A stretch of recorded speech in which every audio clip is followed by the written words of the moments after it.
सा सा नि सा सा नि सा सा नि सा सा नि सा रे नि सा सा नि सा रे नि सा सा गा रे रे सा सा नि सा धा नि प ध म प ग म रे ग मौतन बीत गयो पर तूने कबहु न कृष्ण कहो।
नमः परमहंसास्वादित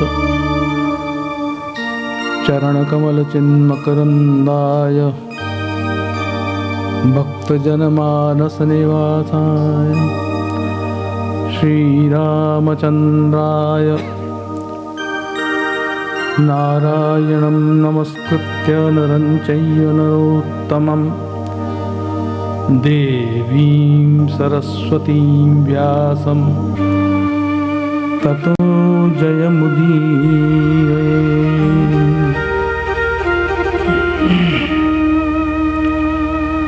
श्रीकृष्ण गोविंद हरे मुरारे, हे नाथ नारायण वासुदेव। श्रीकृष्ण गोविंद हरे मुरारे, हे नाथ नारायण वासुदेव। श्री कृष्ण गोविंद हरे मुरारे, हे नाथ नारायण वासुदेव। गोविंद हरे मुरारे, हे नाथ नारायण वासुदेव। श्री कृष्ण गोविंद हरे मुरारे, हे नाथ नारायण वासुदेव। श्री कृष्ण गोविंद हरे मुरारे, हे नाथ नारायण वासुदेव। श्री कृष्ण गोविंद हरे मुरारे, हे नाथ नारायण वासुदेव। श्री कृष्ण गोविंद हरे मुरारे, हे नाथ नारायण वासुदेव। श्री बालकृष्ण राय की जय जय श्री राधे, जय जय श्री राधे, जय जय श्री राधे।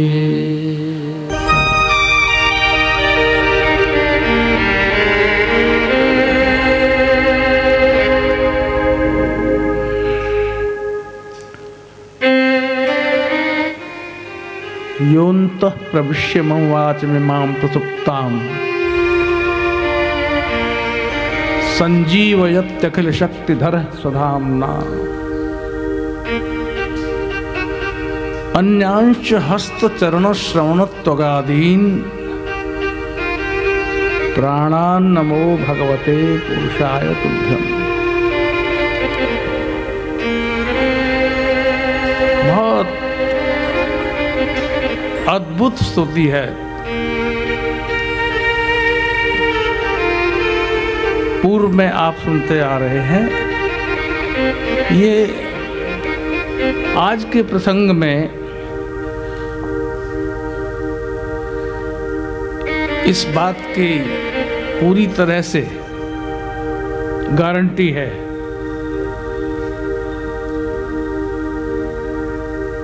कि किसी भी अवस्था में यदि भगवान से प्रीति हो जाए तो बहुत समय तक वृद्धावस्था की प्रतीक्षा करने की आवश्यकता नहीं है। आज का कथानक इतना अद्भुत है। आज की कथा दो बालकों की कथा है प्रधान रूप से, और तो अन्य प्रसंग है ही, सुनते आ रहे हैं आप। तो एक तो बालक ध्रुव है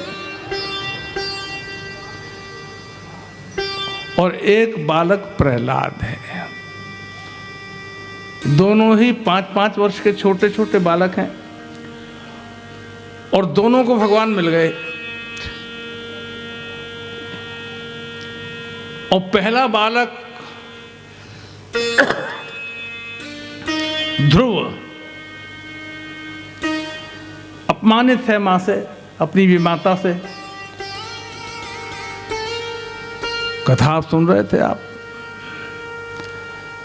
लेकिन कथाओं की तरह है, लेकिन कथाओं का कॉन्सेप्ट क्या है, उसका विचार क्या है,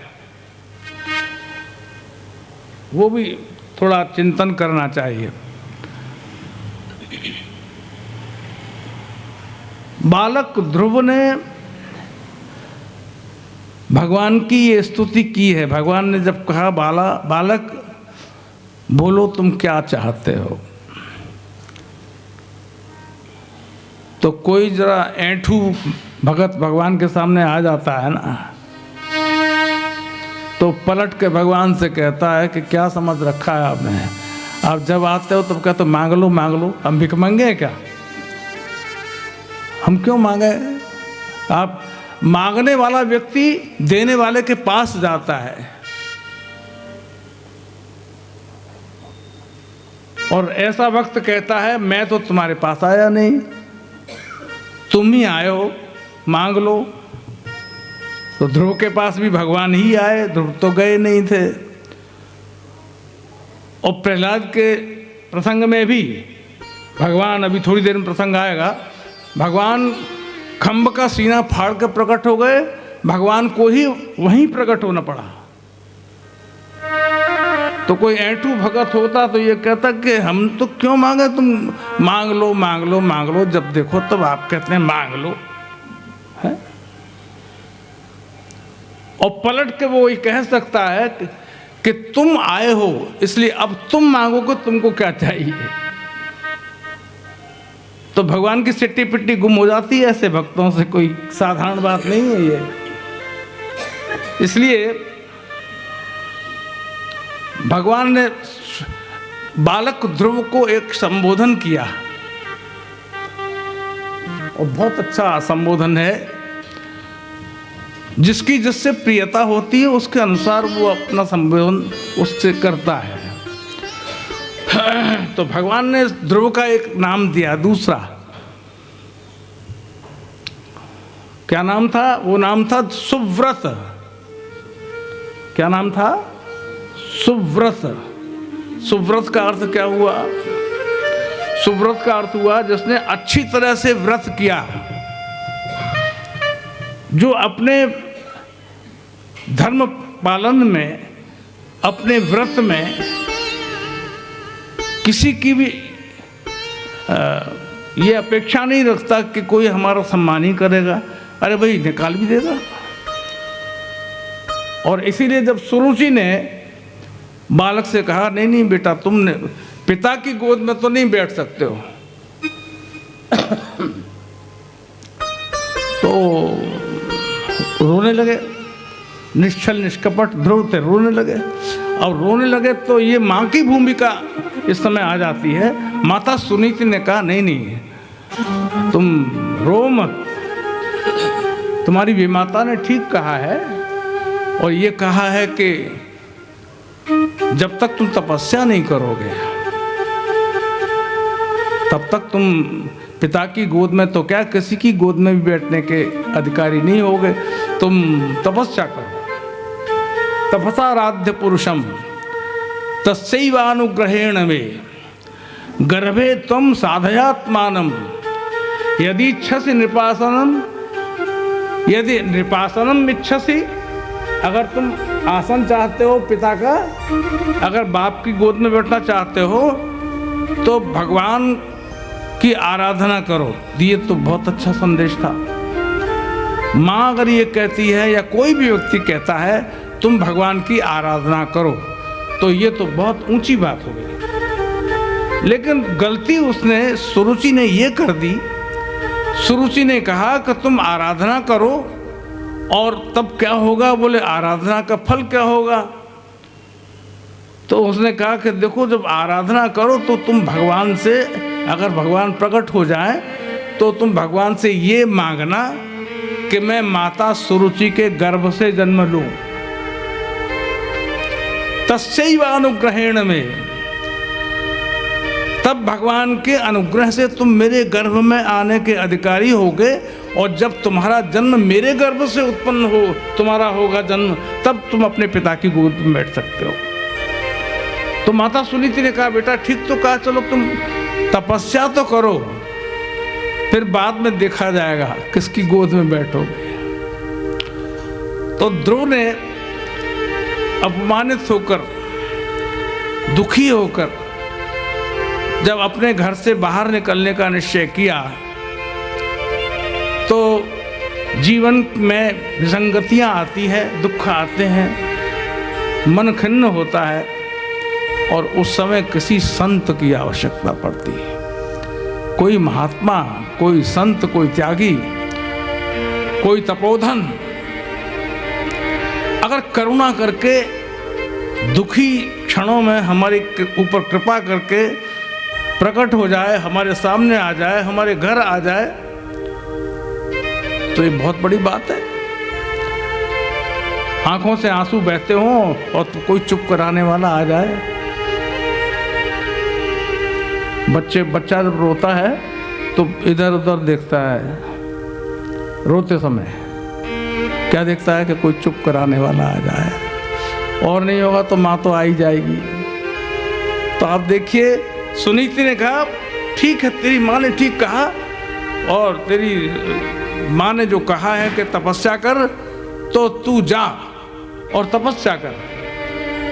लेकिन गुस्सा तो, क्रोध तो था ही मन में, विचार तो ये था ही कि इस तरह से मेरी माँ ने अपमान किया, और क्या मैं अपने पिता का पुत्र नहीं जो उनकी गोद में नहीं बैठ सकता हूँ? तो इस तरह ये सोच विचार उसके मन में था। तो दुखी मन बालक ध्रुव जब अपने राजमहल के द्वार से बाहर निकलने को हुआ, तो उसी समय दैव योग से नारद जी आ गए। तो मन दुखी हो और उसी दुख के क्षण में कोई महात्मा आ जाए, और महात्मा भी साधारण नहीं, नारद जैसे महात्मा आ जाए, तो महात्मा ने तत्काल बालक ध्रुव को पकड़ा और सिर पर हाथ रखा।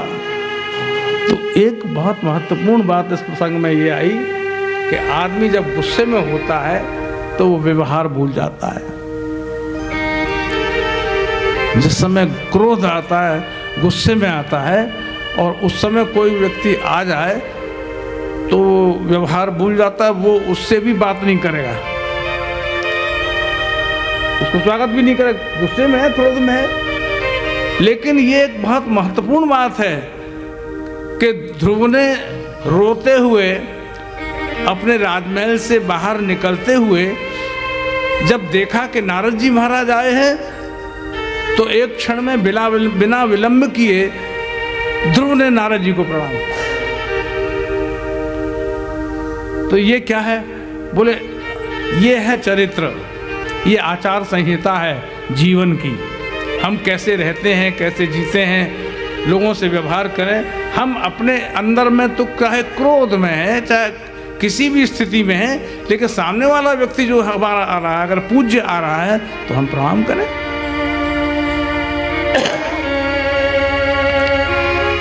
तो नारद जी ने कहा, बेटा नाधुनाप्यवमानन्ते सम्मानम वापि पुत्रक। तुमको जो तुम्हारी माँ से अपमान मिला है, तो इस छोटी अवस्था में क्या मान क्या अपमान, इसमें ध्यान नहीं देते हैं। ठीक कहा है, तुम भगवान की आराधना करो। तो गुरु जी आराधना करें? हमें तो आता नहीं क्या आराधना करें, हम तो छोटे बालक हैं, हमको तो कुछ पता ही नहीं है। तो नारद जी ने कहा कि देखो, तुम एक काम करो, मैं तुमको मंत्र देता हूं। गुरु शिष्य को ढूंढता है, जैसे शिष्य किसी गुरु को ढूंढता है, वैसे ही गुरु योग्य शिष्य को ढूंढता है। जिसको मैं मंत्र दे दूं तो उसका जीवन धन्य हो जाए, तो वो गुरु शिष्य को ढूंढता है। तो पात्रता देखता है, बोले ये ठीक है, इसको मैं मंत्र दूंगा तो ये साधन करेगा। इसलिए नारद जी ने देखा ये योग्य पात्र है। और ध्रुव ने मांगा नहीं, गुरुजी दीक्षा दे दीजिए ऐसा नहीं कहा होगा, लेकिन नारद जी ने बिना मांगे ही ध्रुव को दीक्षा दे दी और कहा, बेटा मैं तुम्हें 12 अक्षर का एक मंत्र देता हूं, तुम इसका सतत जाप करना, भगवान शीघ्र प्रसन्न हो जाएंगे। तो आपको मालूम है नारद जी ने मंत्र दिया 12 अक्षर का। ओम नमो भगवते वासुदेवाय। ये 12 अक्षर का मंत्र है। और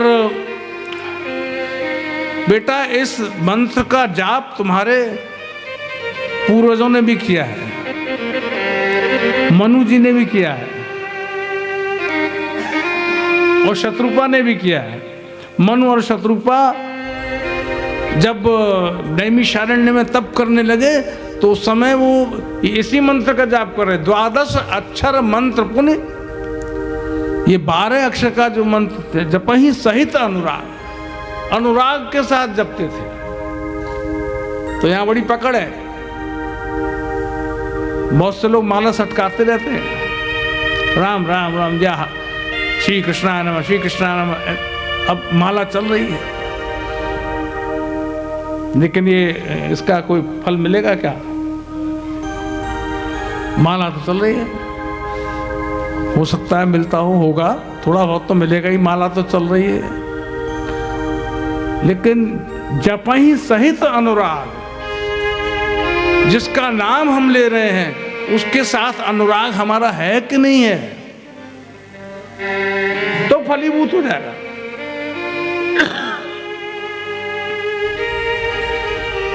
इसलिए श्रृंगी ऋषि, जिनको वशिष्ठ ने बुलाया था, जिनको महाराज दशरथ के लिए पुत्रेष्टि यज्ञ कर रहे थे, तो उनको बुलाया, तो उन्होंने आहुति दी। ओम अग्नये स्वाहा, ओम नारायणाय स्वाहा, ओम श्री लक्ष्मी स्वाहा। ये तो ठीक है, लेकिन इसके साथ क्या था? तो बस इसीलिए मैं कहता हूं कि कभी कभी कुछ ग्रंथ ऐसे हमारे आर्ष ग्रंथ हैं, पुराने ग्रंथ हैं, और जो जो ऐसा लगता नहीं किसी मानवीय रचना के स्वरूप हो, वो अमानवीय हैं, अमानुषीय हैं, वो मनुष्य के द्वारा लिखे गए नहीं हैं। तो तुलसीदास जी महाराज ने रामायण में लिखा कि श्रृंगी ऋषि दशरथ जी के लिए पुत्रेष्टि यज्ञ कर रहे हैं और मंत्र जप रहे हैं, लेकिन मंत्र के साथ साथ क्या विशेषता है? तो कहा मंत्र के साथ विशेषता है कि भगति सहित मुनि, भगति सहित मुनि आहुति दीने, भगति सहित मुनि आहुति दीने, प्रगटे अग्नि चरु कर लीने, प्रगटे अग्नि चरु कर लीने। इधर आहुति दी और उधर अग्नि देवता प्रकट हो गए, और हाथ में चरु था, खीर थी, और खीर दे दी गई। तो उसी खीर के फल स्वरूप महाराज दशरथ के यहाँ साक्षात ब्रह्म 4 रूपों से अवतरित हुआ। लेकिन क्या बात थी? बोले आहुति तो दे रहे थे, मंत्र जप रहे थे, लेकिन भगति सहित, समझ गए?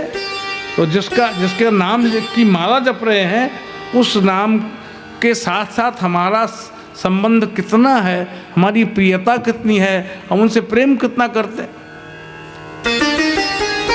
तो नारद ने कहा बेटा मैं तुम्हें वो 12 अक्षर का मंत्र देता हूं, तुम जाओ और इसी की नाम लेकर के इसी से तपस्या करना। और बालक ये ध्रुव वहां से निकल गया और तपस्या की और भगवान प्रकट हुए। तो ये कथानक है। इन कथानकों के बीच में ये जो बात आती है कि हमको क्या ग्रहण करना चाहिए। भजन करे भगति सहित, भजन करे अनुराग सहित, प्रेम सहित, प्रीति सहित, समर्पण सहित, तभी उसका फल मिलेगा, वरना मिलेगा ही नहीं। जपते रहो, कुछ भी कितना होता रहता है, लाउड स्पीकर लगाकर इतना शोर मचता है। कितने भगत हैं लोग हमारे यहाँ, बहुत से ऐसे लोग हैं, लेकिन कुछ लोग भगत सहित, कहीं जाने की ज़रूरत नहीं, कहीं भागने की ज़रूरत नहीं, कुछ करने की ज़रूरत नहीं। जिसने जिस स्वरूप को पकड़ लिया, किसी ने नाम को पकड़ा, किसी ने रूप को पकड़ा, किसी ने धाम को पकड़ा, किसी ने लीला को पकड़ा, लेकिन जिसने जो पकड़ लिया वो कस के पकड़ लिया, उसको छोड़ता नहीं है और उसी से उसकी सिद्धि हो गई, कुछ करने की आवश्यकता नहीं। तो ये ध्रुव का प्रसंग बहुत अद्भुत है। छोटा बालक है ये, 5 वर्ष का। यहीं से कथा चलती है और आखिर में प्रहलाद तक पहुंचती है। वो छोटा सा बालक, उसने कैसे अपनी निर्भयता के साथ अपने पिता के ही राज्य में पिता की अवहेलना करके भगवान का ही भजन अपने लिए स्वीकार किया और परिणामतः भगवान साक्षात प्रकट हो गए, ऐसी कथा आती है। किंतु कभी कभी व्यक्ति का अभिमान इतना आ जाता है कि वो भजन क्या करेगा। बहुत से ब्राह्मण लोग, बहुत से पंडित लोग, और चल तो रहा है, किताब खुली हुई है, हाँ, गणानान्त्वा गणपति गुं हवा में, अब शब्द तो निकल रहा है, लेकिन भाव कितना है ये थोड़ा गड़बड़ है। तो जितने भी कर्मकांड वाले हैं ना हमारे, पूजनीय हैं, वंदनीय हैं, ये लोग निश्चित रूप से अपने यजमान के लिए मांगते हैं और यजमान को मिलता भी है, ठीक है ना। लेकिन एक व्यक्ति ऐसा है भागवत में जो कर्मकांड का आचार्य है और परम विद्वान है, आप समझिए, वो बहुत विद्वान है और उसको जो है मुखिया बना दिया गया, प्रजापतियों का मुखिया बना दिया गया। वो बहुत होशियार है और उसके गुण के कारण ही उसका एक नाम रखा गया है। ये कौन है? ये दक्ष है। दक्ष प्रजापति दक्ष है, बहुत योग्य है।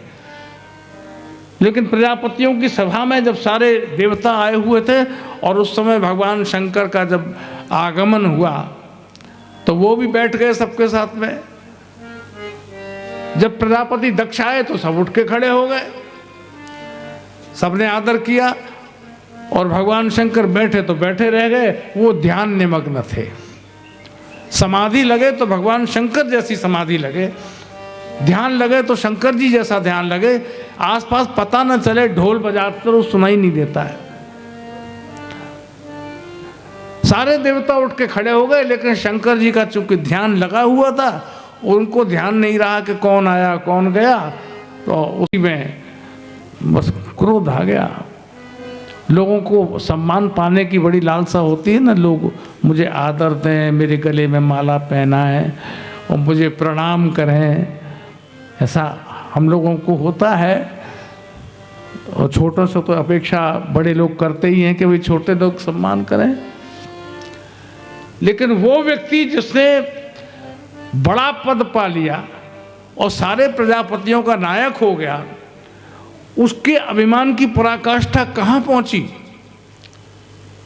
तो कहा साक्षात भगवान शंकर को, जो कि उनके दामाद ही हैं, अपनी बेटी ब्याही थी, मनुपुत्रियों के वंश की ये चर्चा है, तो बेटी ब्याही थी।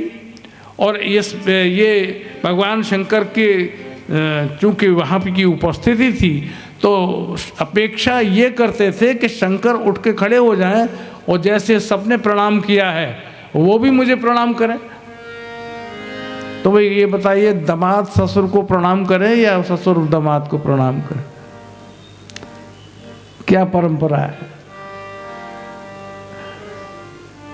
अरे भाई, दामाद से अपेक्षा हमारे यहाँ तो है नहीं कि दामाद तो पैर छूता नहीं है अपने ससुर के, जो छूता है तो वही ठीक है, उसका अपना ये है। लेकिन संकोच हो जाता है, भाई मेरे पैर पर छू। दामाद ही आदरणीय होता है, तो दामाद के लिए विशिष्ट देखना चाहिए, ध्यान रखना चाहिए। लेकिन ये अपेक्षा करते थे, अभिमान इतना बढ़ा कि दक्ष प्रजापति ये अपेक्षा करते थे कि हमारा दामाद उठ के और हमारे लिए अभ्युत्थान करे, प्रणाम करे हमको। बस इसी में हो गई। होने में देर थोड़ी लगती है, जरा सी देर में हो जाती है। जरा सा उल्टा बोल दो तो हो जाएगी, जरा सा कुछ कह दो तो हो जाएगी, जरा से इच्छा के विरुद्ध हो तो हो जाएगी।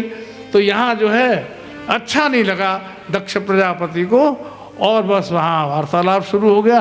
प्रजापति ने शाप देना शुरू किया, ये जो इनके ब्राह्मण लोगों के गुरु बनते हैं और बड़े सिद्ध हैं, बड़े ये जाइए, ये बाबा जी हो जाएं, या ये मरघट में रहे,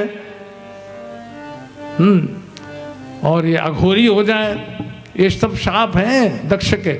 किनको? भगवान शंकर को। अब थोड़ी देर तक गाली गलौज होती रही। भगवान शंकर कहते हैं मैंने ली नहीं, देते रहो। वो दे रहा है तो अपने ने लेते ही नहीं है, देते रहो। चुपचाप भगवान शंकर उस बड़ी सभा से उठ के और नारायण हरि कह करके चल दिए। इस तरह वहाँ दक्ष प्रजापति ने भगवान शंकर का बड़ा अपमान किया, और कालांतर में शंकर जी को ही और अपमानित करने के लिए एक भारी यज्ञ किया। भजन किस लिए होता है? कल्याण के लिए। लेकिन भजन दूसरे को मारने के लिए हो जाए। किसी से पूछा भाई क्या कर रहे हो? बोले मारक मंत्र पढ़ रहा हूँ। अरे भाई मारक मंत्र से क्या करोगे? बोले फलाना आदमी मर जाएगा। अच्छा तो तुम उसको मारने के लिए पढ़ रहे हो, तो ऐसा मंत्र तो बहुत ठीक नहीं है, भयानक है। अरे दूसरे के लिए आहित करना ये तो अपने यहाँ नहीं है। इसीलिए दक्ष प्रजापति ने यज्ञ किया और उस यज्ञ में सबको बुलाया, सारे देवता आए, लेकिन जानबूझकर भगवान शंकर को न्योता नहीं दिया। और नहीं दिया तो क्या करें? भगवान शंकर ने कहा ठीक है नहीं दिया तो, लेकिन कन्या को जब वो ससुराल में होती है तो अपने ससुराल के लोग, ससुराल का काम वो बहुत प्रिय लगता है और उसको लगता है कि हमको भी वहाँ जाना चाहिए। लेकिन जब निमंत्रण नहीं आया तो कैसे जाए। भगवान शंकर तो ध्यान समाधि में बैठ गए तो बैठ गए, लेकिन वो सती जी को थोड़ा ये अनुभव हुआ कि भाई हम कहें। तो भगवान शंकर से सती जी ने कहा कि भगवान प्रजापतिस्ते शशुरस्य सांप्रतम निर्यापितो यज्ञ महोत्सव किल। आपने सुना बड़ा भारी यज्ञ हो रहा है आपके ससुर जी के यहाँ। जो कहने का ढंग है, सती जी ये नहीं कह रही है मेरे पिताजी के यहाँ यज्ञ हो रहा है, सती कह रही है आपके ससुर जी के यहाँ हो रहा है। शंकर जी ने कहा अच्छा अच्छा अच्छा, तो मेरे ससुर जी के यहाँ हो रहा है और तुम्हारे पिताजी के यहाँ नहीं हो रहा। बोले नहीं नहीं नहीं, मेरे पिताजी के अब तो मैं तो यहीं की हो गई, तो अब तो मैं आपके रिश्ते से ही रिश्ता मानूंगी। तो आपके जो ससुर जी हैं उनके यहाँ यज्ञ हो रहा है, तो आप का क्या विचार है। हाँ, देखिए देखिए देखिए, यद्यर्थितामी विबुधा ब्रजंती ही, सारे देवता वहीं जा रहे हैं, आस पड़ोस के लोग जा रहे हैं, तपस्वी लोग जा रहे हैं, ऋषि लोग जा रहे हैं, देवता जा रहे हैं, तो आप जाएंगे कि नहीं जाएंगे।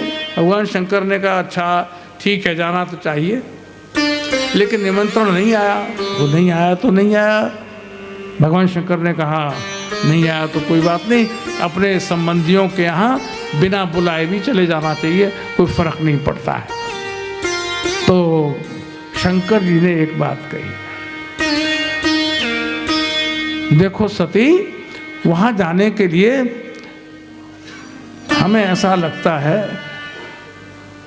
किसी अपने के द्वारा भी अपमानित करके निमंत्रण दिया जाए तो फिर नहीं जाना चाहिए। जो संबंध होता है, किसी के कार्यक्रम होता है, तो लोग खुद देने जाते हैं और कहते हैं आप जरूर आइएगा हमारे यहाँ।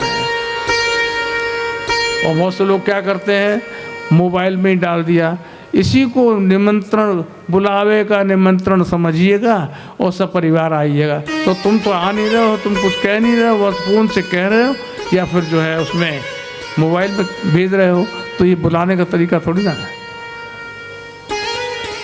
आदर के साथ बुलाए, स्वयं जाकर निमंत्रण दे, तो व्यक्ति सोचता है 10 बार सोचता, 50 काम छोड़ के भी अरे भाई वो आए थे घर पर, निमंत्रण दे गए तो वहां जाना चाहिए।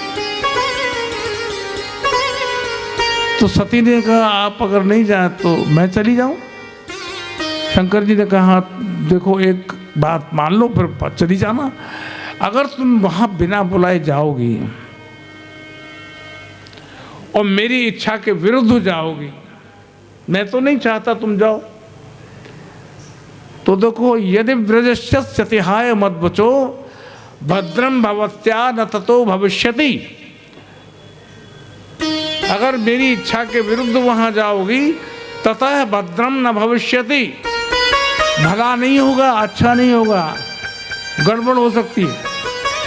तो सती इस बात को समझी नहीं और भगवान ने गणों को साथ कर दिया, भाई ले जाओ ले जाओ, छोड़ के आओ।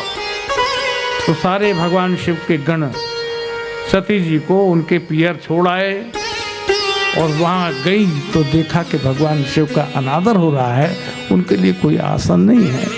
परिणाम ये हुआ कि यज्ञ मंडप के बीच में भगवती सती ने अपने देह का परित्याग कर दिया और सती जी ने कहा मुझे फिर से दूसरे जन्म में भगवान शंकर ही पति के रूप में प्राप्त हों।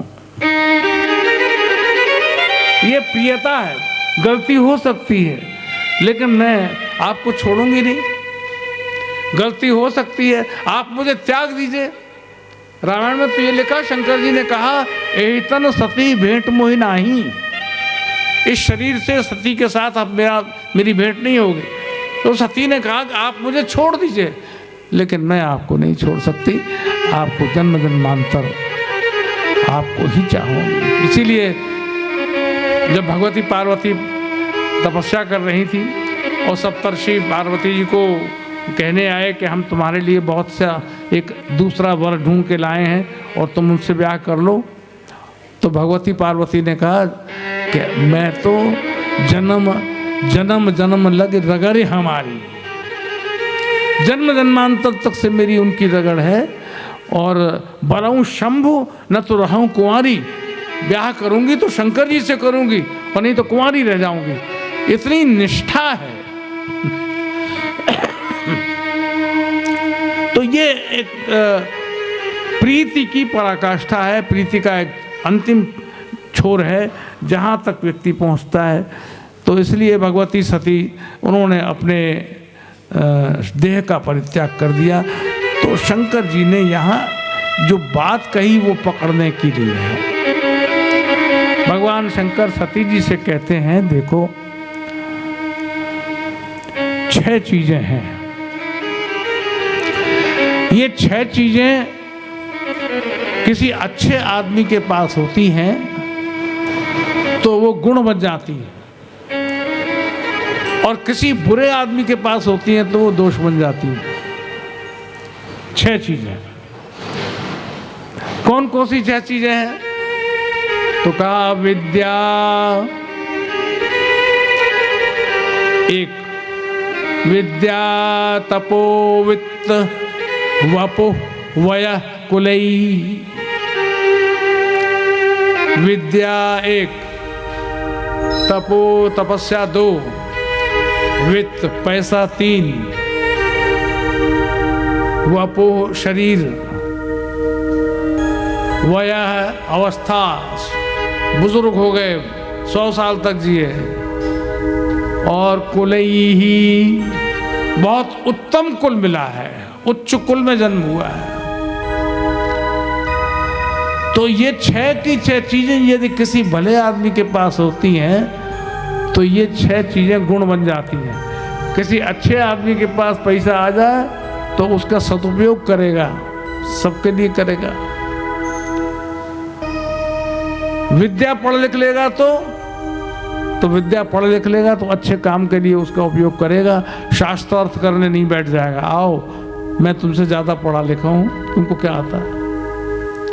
विद्या तपो, तपस्या 6 महीने की तपस्या की, साल भर की। भगवान ने कहा मांग लो, तो बोले हमें अमरत्व तो मिल जाए, हम कभी न मरे। रावण ने तपस्या की, इतनी तपस्या की, और जब भगवान प्रकट हुए तो पूछा बोलो बोलो क्या चाहते हो? तो कहा हम काहू के मरही न मारे,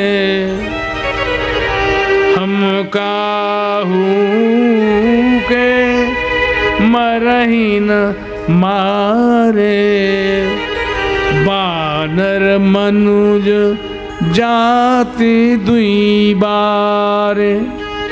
हम किसी के मारे न मरे,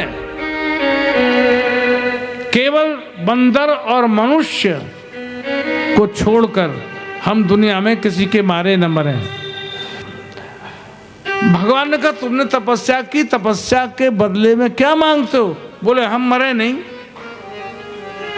ये मांगते हैं। अच्छा ठीक है, एवमस्तु तुम बड़ तप कीन्हा, तुम मैं ब्रह्मा मिली ते ही बरुदीना। तो रावण ने तो मांगा कि हम किसी के मारे न मरे, और जब इनको वरदान दे दिया रावण महाराज को, तो पुनि प्रभु कुंभ करन पही गयऊ, ते ही बिलो की मन विस्मय भयऊ। अरे जो एही खल नित करब आहारू, तो होई सब उजार संसार। अगर ये आदमी जगता रहा तो इसकी भूख बहुत बड़ी है, सारा संसार उजड़ जाएगा, दुनिया खत्म हो जाएगी। तो क्या करना चाहिए? बोले बुद्धि बिगाड़ दो।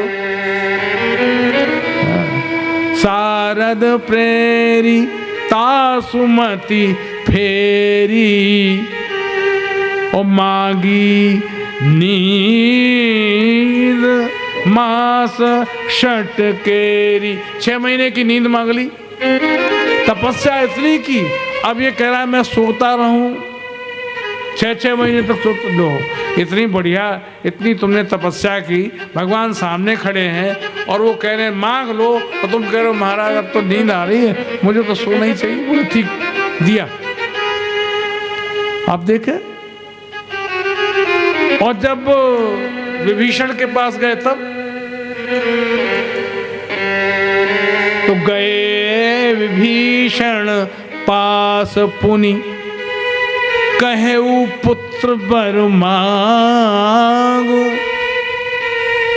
तेहि मांगो भगवंत पद कमल अमल अनुराग। प्रभु आप देना चाहते हैं तो मुझे आपके चरणों में अनुराग हो जाए, बस ये मांगता हूं। अंतिम तपस्या का फल क्या हो सकता है? बोले भक्त कहता है मुझे कुछ नहीं चाहिए, मुझे आपसे प्रेम चाहिए, बस मेरा प्रेम आपसे बना रहे। ये बड़ी खतरे वाली बात है। प्रेम कर लो लेकिन प्रेम बना रहे, ये बहुत कठिन है। जरा सी देर में तो प्रेम टूट जाता है। जहां स्वार्थ आएगा प्रेम टूट जाएगा, जहां कामना होगी प्रेम टूट जाएगा। ये निष्कामता लिए हुए होता प्रेम। प्रेम में चाहत नहीं होती, प्रेम में समर्पण होता है। इसलिए तपस्या करो और उसके बदले में क्या मांगो, ये भी विचारणीय बात है। विद्या तपो वित्त, बहुत पैसा हो जाए और उससे आदमी बिगड़ जाता है, ऊट पटांग काम करता है। किसी का देह बहुत सुंदर है, बलशाली है, शक्तिशाली है, तो उनकी सहायता करो। जो बेचारे कमजोर हैं उनकी सहायता करो।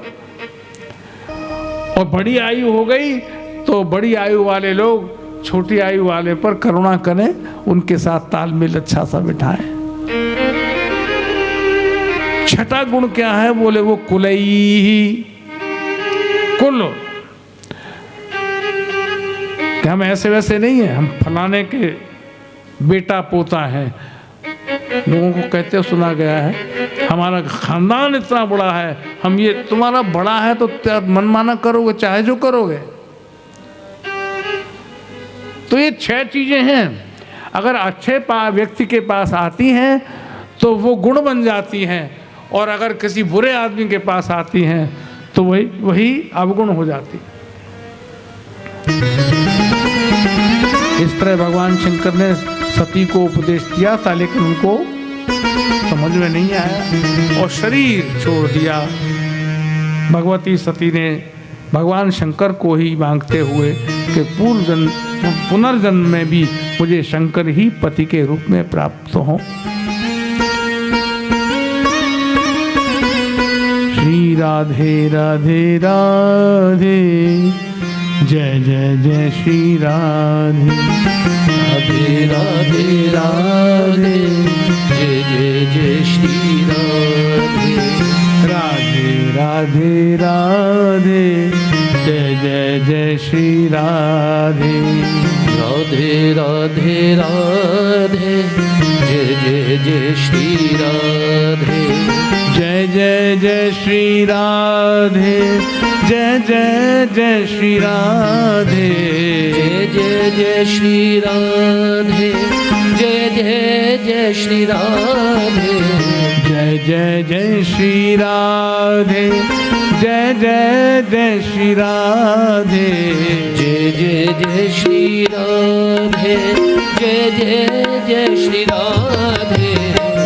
राधे राधे राधे, जय जय जय श्री राधे। राधे राधे राधे, जय जय जय श्री राधे।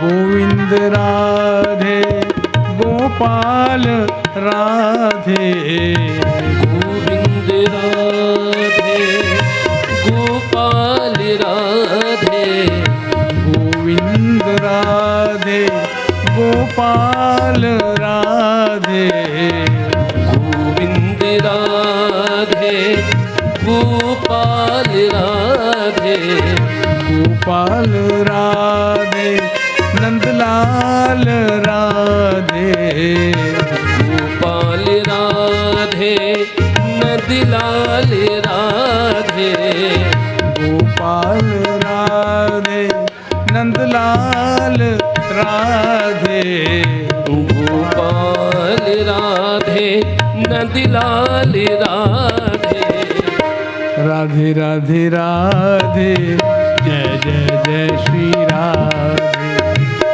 राधे राधे राधे जय जय जय श्री राधे राधे राधे राधे जय जय जय श्री राधे राधे राधे राधे जय जय जय श्री राधे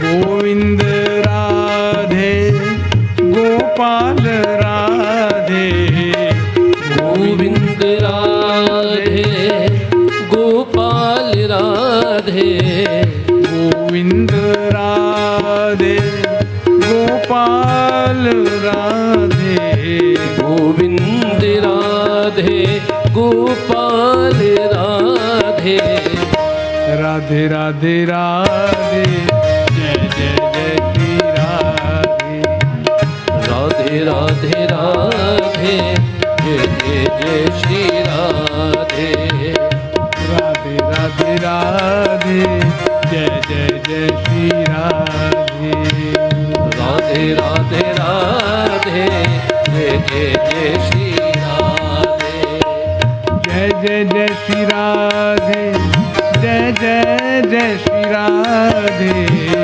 जय जय जय श्री राधे जय जय जय श्री राधे जय जय जय श्री राधे जय जय जय श्री राधे जय जय जय श्री राधे जय जय जय श्री राधे राधे राधे जय जय जय श्री राधे राधे राधे जय जय जय श्री राधे राधे राधे राधे जय जय जय श्री राधे राधे राधे राधे जय जय जय श्री राधे राधे राधे राधे जय जय जय श्री राधे राधे राधे राधे जय जय जय श्री राधे राधे राधे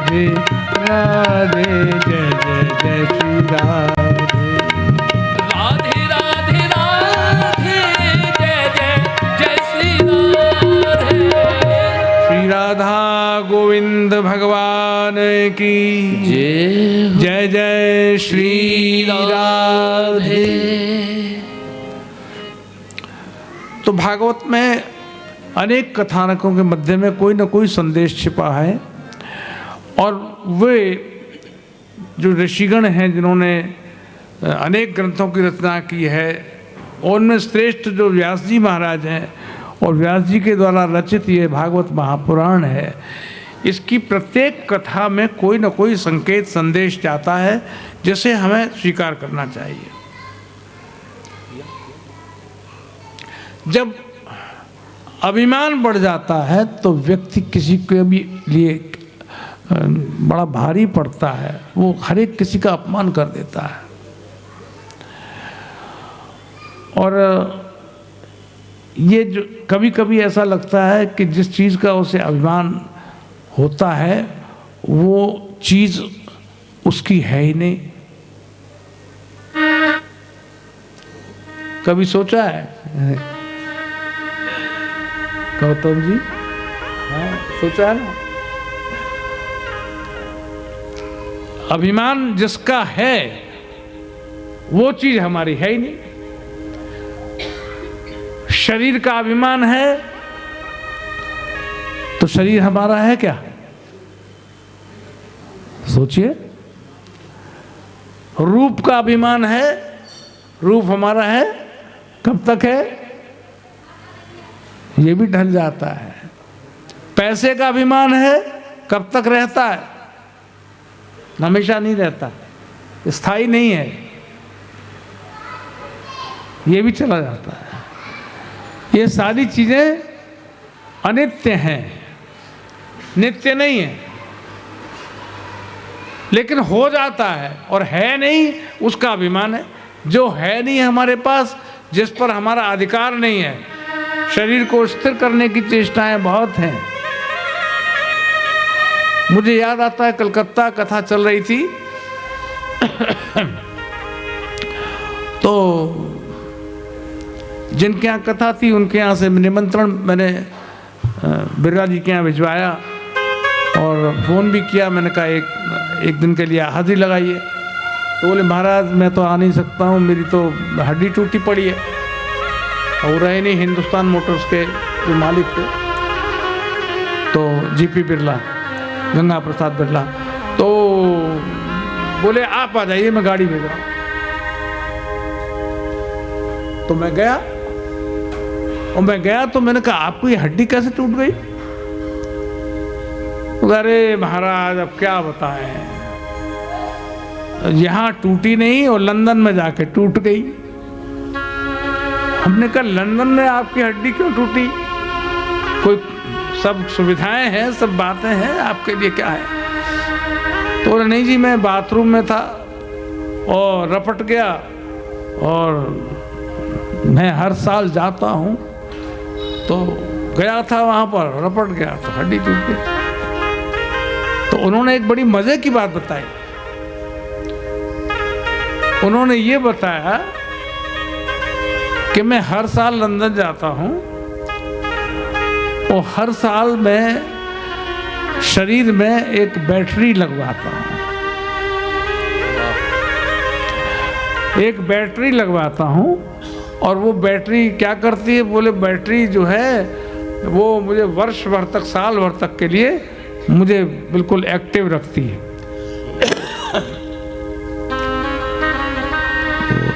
मैंने कहा बड़ी अच्छी बात है, बैटरी लगती है, एक्टिव रखती है। बोले हाँ, वो हर साल चला जाता हूँ, बैटरी चेंज हो जाती है, फिर फुर्ती आ जाती शरीर में, फिर मैं अपना काम करता हूँ। तो मैंने कहा कि कोई और ऐसी चीज़ नहीं जो हड्डी ना टूटे। बैटरी तो लगवा ली लेकिन हड्डी तोड़वा ला है ना। बोले हाँ महाराज ऐसा कुछ नहीं है कि हड्डी रोक ले, हड्डी तो जहाँ जब टूटेगी तब टूटेगी, और अब टूट ही गई आखिर। मैंने कहा अब तो फिर कोई उपाय नहीं है। आदमी शरीर को कितना भी रोकने की कोशिश करे, एक्टिव बनने की कोशिश करे, है ना, लेकिन स्थायी नहीं है, ये अस्थाई है, ये अनित्य है। तो इसलिए अनित्य होने के कारण परिवर्तनशील है, ये स्थायी नहीं रह सकती। तो महाराज कौन सी चीज हमारी है जिस पर हमारा अधिकार है और जिसका हम अभिमान करें? नहीं करना चाहिए। करते हैं हम लोग। जरा सा कुछ परिवर्तन हो गया, किसी को ऊंचा ओहदा मिल गया, उसे ऊंचे ओहदे का 8-10 साल हो गए इस बात को, 12-15 साल हो गए।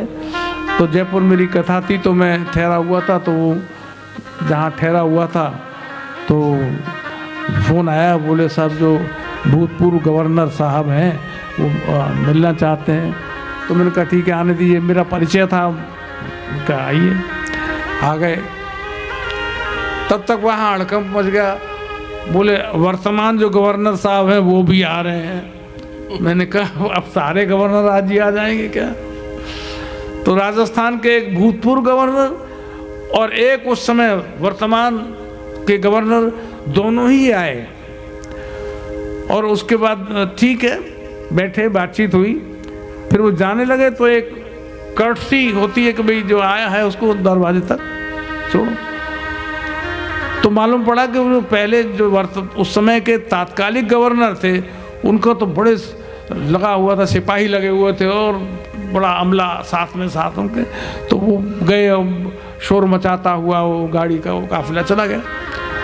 और जो भूतपूर्व गवर्नर थे उनके लिए वहाँ कुछ नहीं था। ठंटन पाल, मदन गोपाल, वो तो बेचारे एक साधारण सी गाड़ी में आए थे, उसी में बैठ गए और चले गए। तो मैंने कहा अरे भाई ये तो जो भूतपूर्व थे उनकी ये दुर्गति हो रही है, जो वर्तमान है उनके लिए तमाम अमला लगा हुआ है।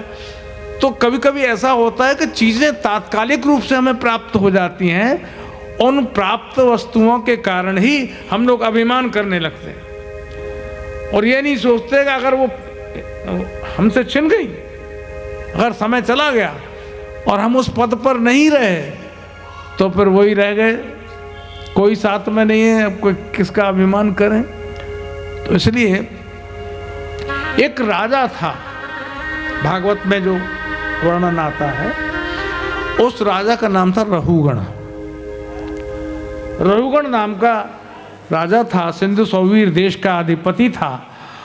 और वो राजा जब कहीं जा रहा था, पालकी में बैठकर जा रहा था, तो उसने जो है कहा कि भाई देखो हमारे एक पालकी में एक कहार की कमी हो रही है, तो पहले तुम एक कहार ढूंढ लाओ कोई। तो लोग निकले, तो कहार ढूंढने ये लोग जो गए, वो किसको पकड़ लाए? वो एक मस्त मौला थे और उनका नाम था भरत, जिनको सब लोग जड़ भरत कहते, उनको ही पकड़ लाए। क्योंकि जड़ भरत जी जो है बहुत जन्म जन्मांतर से वो अवधूत थे। तो पूर्व जन्म में हिरण रहे, उससे पहले राजा थे और क्या कहने था। लेकिन इस जन्म में ब्राह्मण के यहाँ जन्म ले लिया, और ब्राह्मण के यहाँ जन्म ले लिया तो हर कोई वो कहते थे किसी तरह से कोई काम ऐसा नहीं करूँगा जिससे मुझे बंधन में पड़ना हो। तो क्या करते, वो चुप रहते थे और जो कोई कहता तो उनका काम कर दे। और एक दिन तो उन्होंने अपना सारा खेत चुका दिया, चिड़ियों को बुला बुला के, आओ आओ चिड़िया और खाओ, भर भर पेट खाओ और मौज करो। राम की चिड़िया, राम का खेत, खाओ मेरी चिड़िया, भर भर पेट। जब सबको मालूम है तो राम की चिड़िया हैं हम लोग, राम की चिड़िया हैं और खाओ मेरी चिड़िया भर भर पेट। सब चिड़ियों को बुला बुला के सारा खेत उजाड़ दिया, भाइयों को गुस्साया और उन्होंने निकाल दिया। अब जब निकाल दिया तो फिर तो अवधूत थे, इन्हें कोई चिंता नहीं थी, कोई कुछ कहे कोई उसकी प्रतिक्रिया नहीं करते थे। वहां से निकले तो फंस गए, एक दस्यु के सरदार जंगली डाकुओं के चक्कर में पड़ गए। अब डाकुओं को चाहिए था एक नरबली, कोई मनुष्य मिल जाए तो देवी को चढ़ा दें और वहीं उसकी बलि दे दे। तो यही पकड़ के ले गए, है ना।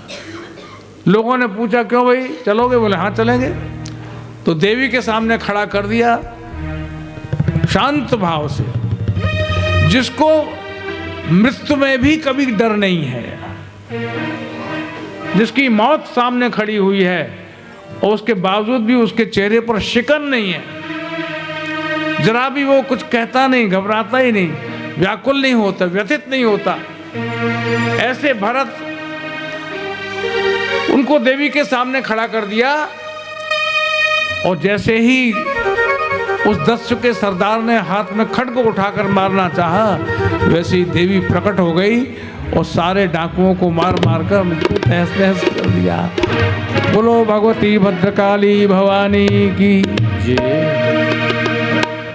ये माँ है, जिसका नाम माँ है, जगदम्बा, जगत अम्बा है, इसलिए जगदम्बा है, सबकी अम्बा है, सबकी रक्षा करती है, सबको अपने संरक्षण में रखती है, उसे कोई चिंता नहीं है। तो इस तरह से देवी भगवती भद्रकाली ने इन जड़ भरत की रक्षा की और जड़ भरत निकल पड़े। और उसी समय सिंधु सौवीर देश का राजा रहुगण, उसने अपने सेवा करने वाले सेवकों के द्वारा इनको बुला लिया और कहा, देखो हमारी पालकी में एक आदमी कम है, तुम लग जाओ और तो पालकी चल जाएगी। तो कहा रे कम था, जड़ भरत लग ली। अब पालकी कभी ऊपर होती, कभी नीचे होती, कभी बाएं कभी दाएं, बड़ी समस्या। अरे किमिदम अरे विषम मुह्यते यानम, ये यान विषम क्यों चल रहा है, ये पालकी हिल क्यों रही है। तो दूसरे कहा जो लगे हुए थे, उन्होंने कहा महाराज न वयम नरदेव प्रमत्ता, वयम न प्रमत्ता, हमें प्रमाद नहीं है, हमारी गलती नहीं है।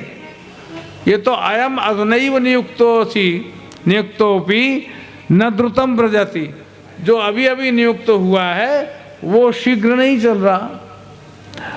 तो राजा ने कहा, अरे भाई इसको क्या कहूँ मैं, नया आदमी है, ज़्यादा कुछ कहूँगा, नया सेवक आ जाए तो मालिक उसको शुरुआत में बहुत प्यार से लाड़ से आप भी कह देता है। बोले आप आ गए, बहुत अच्छा हुआ, बहुत ऐसे। फिर 2-4 दिन के बाद तुम आ जाता है, फिर तुम हटा करके तू आ जाता है, और फिर को कड़क मिजाज है तो डांट भी देता है।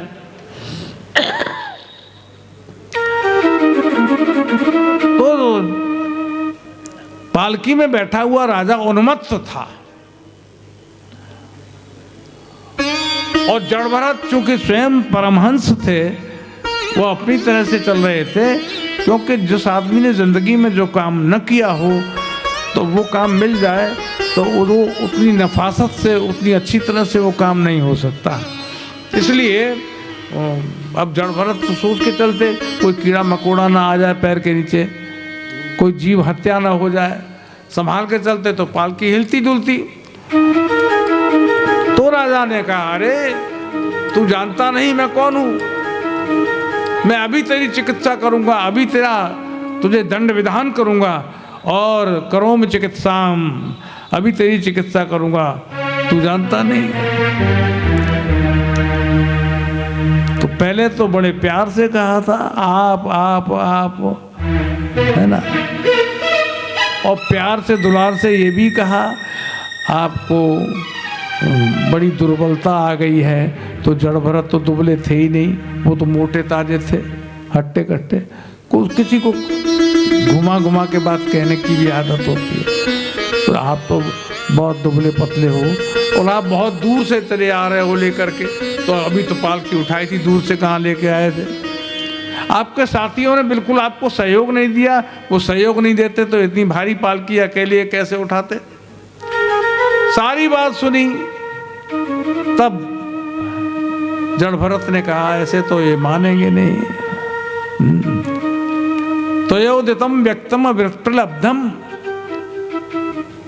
तुमने जो मुझे उलाहना दिया है, मैं मोटा हूं कि पतला हूं, कि दूर से ला नहीं रहा हूं, थक गया हूं या लेके आ रहा हूं, बुढ़ापा आ गया है। देखो राजन, तुमको एक बात कहता हूं, तुम चाहे जो कहो, लेकिन कभी कभी मूर्ख लोग भी विद्वानों का जैसा नाटक करते हैं। वो विद्वान है नहीं लेकिन विद्वान हो जाते हैं और विद्वानों की तरह बोलने लगते हैं। कुछ शब्द रट लिए और बोलने लगे, बोले अरे भाई बड़े भारी विद्वान है, तो बड़ा फूल के कुप्पा हो जाते हैं। जड़ भरत को कहना पड़ा, अरे राजन, अकोविद है, तू तो अकोविद है। अकोविद माने विद्वान नहीं है, मूर्ख है, अकोविद है। और कोविद वादान वदसी, तू मूर्खों की तरह बात, तू जो है विद्वानों जैसी बात कर रहा है, मूर्ख तो तू है, निश्चित है, जानता नहीं। अकोविद कोविद वाद वादान वदस्यतो नाति विदाम वरिष्ठा, ऐसी बात नहीं कहा करते जो ज्ञानी लोग होते हैं। तूने ऐसा कैसे कहा? और बहुत बढ़िया बात की है। न सूरयो है व्यवहार मेनम सहावमर्शेन, यह जो तूने मुझसे कहा है वो तो तत्वावमर्शेन, तुम्हारे द्वारा जो बात कही गई है वो तात्विक दृष्टि से बिल्कुल ठीक नहीं है, विद्वानों के कहने योग्य नहीं है। देख, अयम जनो नाम चलन पृथिव्याम, धरती पर ये जो चल रहा है, ये धरती है मिट्टी की और ये शरीर भी मिट्टी का है। और तू अभिमान मत कर, एक दिन ये शरीर भी मिट्टी में ही मिल जाना है। तो इसलिए तू किसको कह रहा है मैं बूढ़ा हो गया हूं? बहु गुणई तत्पसानयाति न चेज्या निर्वपणात् गृहाद्वा। राजा जो पालकी में बैठा हुआ था, जड़ भरत की ये बात सुनकर अचानक पालकी से नीचे उतर आया और चरणों में गिर पड़ा। महाराज आप कौन हैं? कस्तम निगूढ़श्चर सिद्ध जानाम, आप कौन हैं? कहीं आप साक्षात भगवान कपिल तो नहीं है जो मुझे उपदेश देने के लिए यहाँ पधारे हुए हैं? आप कौन हैं? क्योंकि मैं किसी से डरता नहीं हूं। क्या सुंदर बात कही है।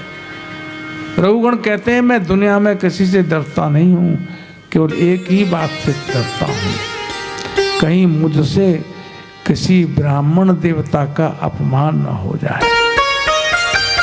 ये बहुत दुर्गति का अर्थ हो सकता है। इसलिए आप कौन हैं? आप इस वेश में कहाँ जा रहे हैं? कृपा पूर्वक आप मुझे बताइए। तब तो हंस पड़े जड़ भरत जी, बोले राजन एक बात का ध्यान रखना,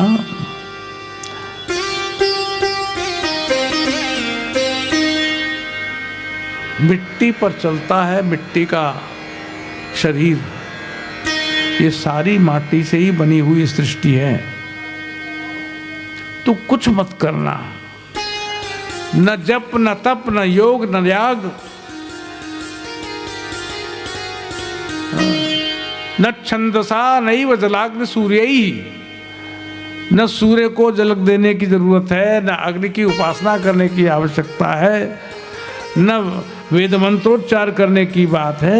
ये तो मैं तुझसे बड़ा सरल बात बता रहा हूं तुझे। तू केवल एक काम कर देना। क्या काम करना है? तो तू एक काम करना, किसी महापुरुष के चरणों की धूल को सिर पर धारण कर लेना, और कुछ करने की आवश्यकता नहीं। आज महाराज रघुगण जड़ भरत की बात सुनकर चरणों में गिर पड़े। महाराज बिना महत्पाद रजोभिषेक, बिना किसी महापुरुष के चरणों की रज का अभिषेक किए किसी का भी उद्धार नहीं हो सकता।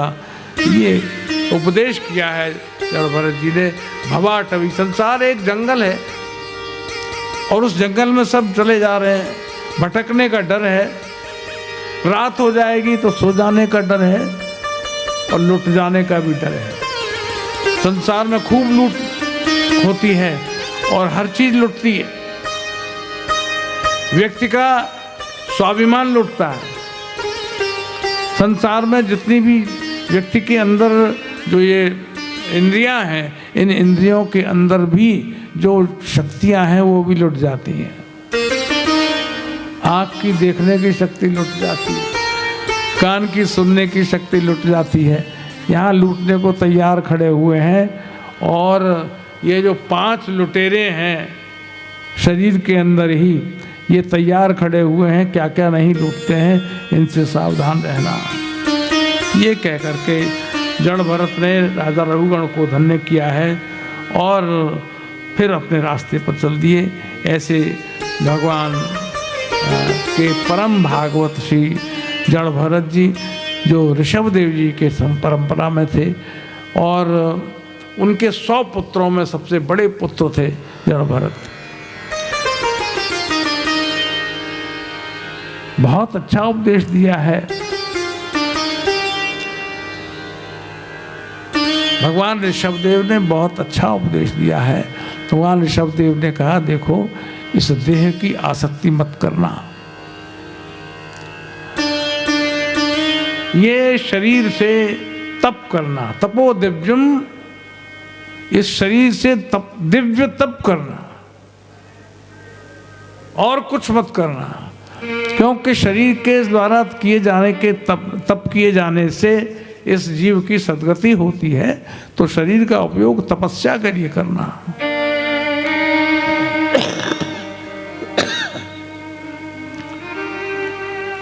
ये जड़ भरत जी वहाँ से प्रस्थान कर गए और फिर श्री सुखदेव जी महाराज भवाटवी का वर्णन करते हैं। संसार के जंगल का भुवन कोश है, गंगा का धरती पर उतरना हुआ उसकी चर्चा की जाती है।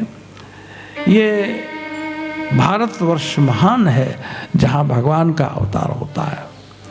सारे जगत में भारतवर्ष ही वो भूमि है जहाँ भगवान भिन्न भिन्न रूपों में अवतार धारण करते हैं। भारतवर्ष के अतिरिक्त जो भूमि है वो सब की सब भोग भूमि है और भारतवर्ष कर्म भूमि है।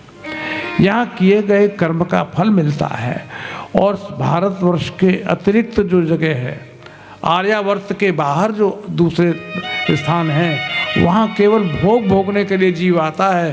पूर्व जन्म ने जो कर्म किए हैं उन कर्मों का फल भोगने वहाँ धरती पर आता है। वहाँ किए गए कर्म का कोई फल नहीं मिलता, ऐसा श्री सुखदेव जी महाराज कहते हैं। 6 द्वीप हैं, लोकालोक पर्वत वर्णन है और सूर्य की गति की स्थिति का वर्णन करते हैं, शिशुमार चक्र का वर्णन करते हैं, राहु अतल तलादि लोक। और महाराज परीक्षित ने एक प्रश्न पूछ दिया, बोले महाराज इस बड़े से संसार में कितने ही जीव हैं, उनके द्वारा अगर कहीं कोई अपराध हो जाए, पाप हो जाए, तो उसका कोई निराकरण है क्या? भूल होती है, हर एक से होती है, आदमी से भी होती है। तो महाराज अगर कहीं ऐसी पाप होने पर नरक में जाने की स्थिति हो तो क्या आप बता सकते हैं कि नरक जाने से बच जाए?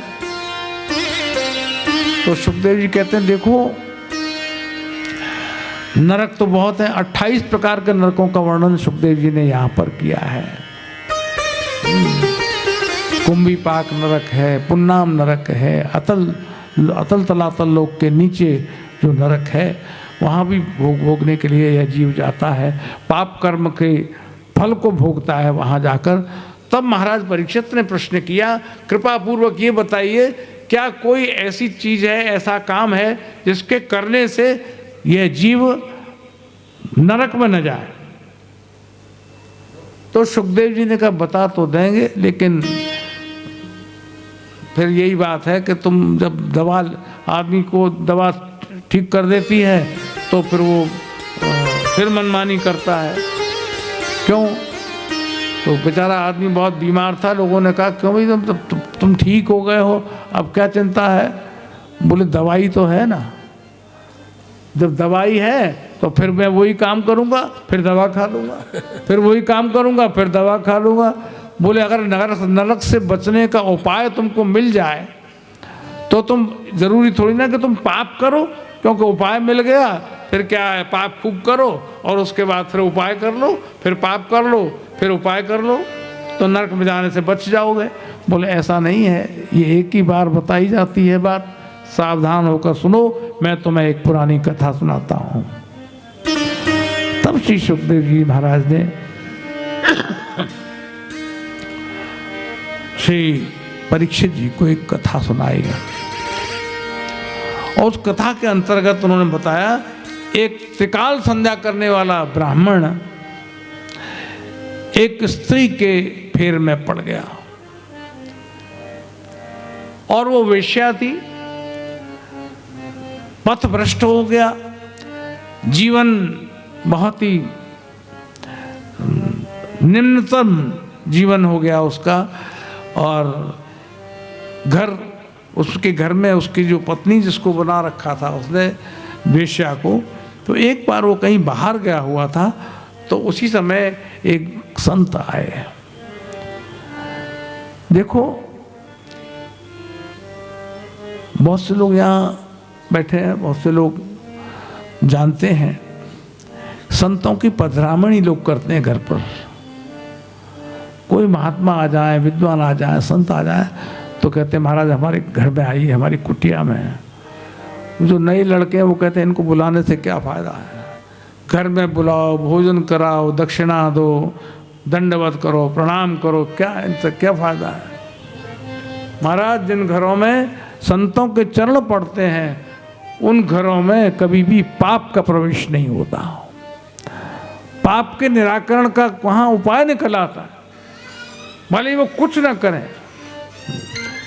मैं कई बार कथाओं में भी ये बात कह देता हूँ कि श्री प्रभुदत्त ब्रह्मचारी जी महाराज, प्रातस्मरणीय पूज्य श्री ब्रह्मचारी जी महाराज, उनकी कृपा बहुत रही। एक बार उनके साथ हमको जाना पड़ा दिल्ली, और दिल्ली में एक गुप्ता परिवार था, उनके यहाँ गए और वहाँ जाकर उन्होंने हमारा बहुत स्वागत किया। बहुत लोग थे साथ में, और ब्रह्मचारी महाराज तो सिद्ध महापुरुष थे ही। 65 हाँ, तो उनके यहाँ गए तो उन्होंने हमारा बहुत स्वागत किया।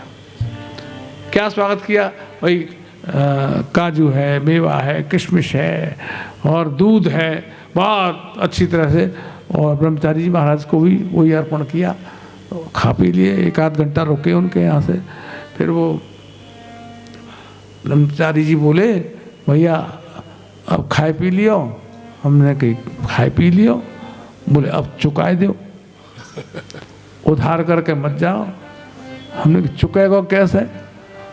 बोले देखो ये नियम है, कोई के घर में जाओ, कछु खाओ पियो कोई बात ना है, पर वहाँ जाके तुम भगवान नाम जरूर लो, कीर्तन कराए दो तो खाओ पियो चुकता है जाएगा, और नहीं तो उधार लेके जाओगे तो तुम्हारे जो कम फोड़ा निकल आएगा, और कहूँ जो कोई तकलीफ है जाएगी, बीमार पड़ जाओगे, पचेगो नहीं। अगर पचानो चाहो तो कीर्तन कराओ थोड़ी देर। ये उनका नियम था। वो जहाँ भी जाते थे वो कहते थे अपने साथ करो, कीर्तन करो, सबके यहाँ कीर्तन करो। तो फिर हम लोगों ने कीर्तन किया, और फिर उसके बाद ही फिर वहाँ से प्रस्थान किया। तो महाराज संतों के आगमन से, भक्तों के आगमन से, भजनानंदियों के आगमन से, ऐसे महापुरुषों के घर में पैर पड़ जाएं तो उस घर में पाप का प्रवेश नहीं होता। और किसी के घर में पाप होता भी होगा तो कोई भी व्यक्ति जो है, भगवान के गण खड़े रहते हैं, भगवान के पार्षद, वो घुसने नहीं देते किसी को भी। यमलोक नहीं जाना पड़ता उन्हें, तो भगवान के धाम को ही जाना पड़ता है। इसलिए एक दिन महात्मा आए और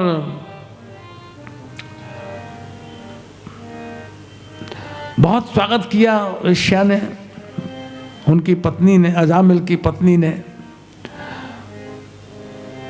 भोजन कराया, चरणों में प्रणाम किया, और एक छोटा बालक हुआ था उनकी गृहस्थी में, तभी उनके संसर्ग से तो वो बालक हुआ, तो महात्मा की गोद में ले जाके डाल दिया।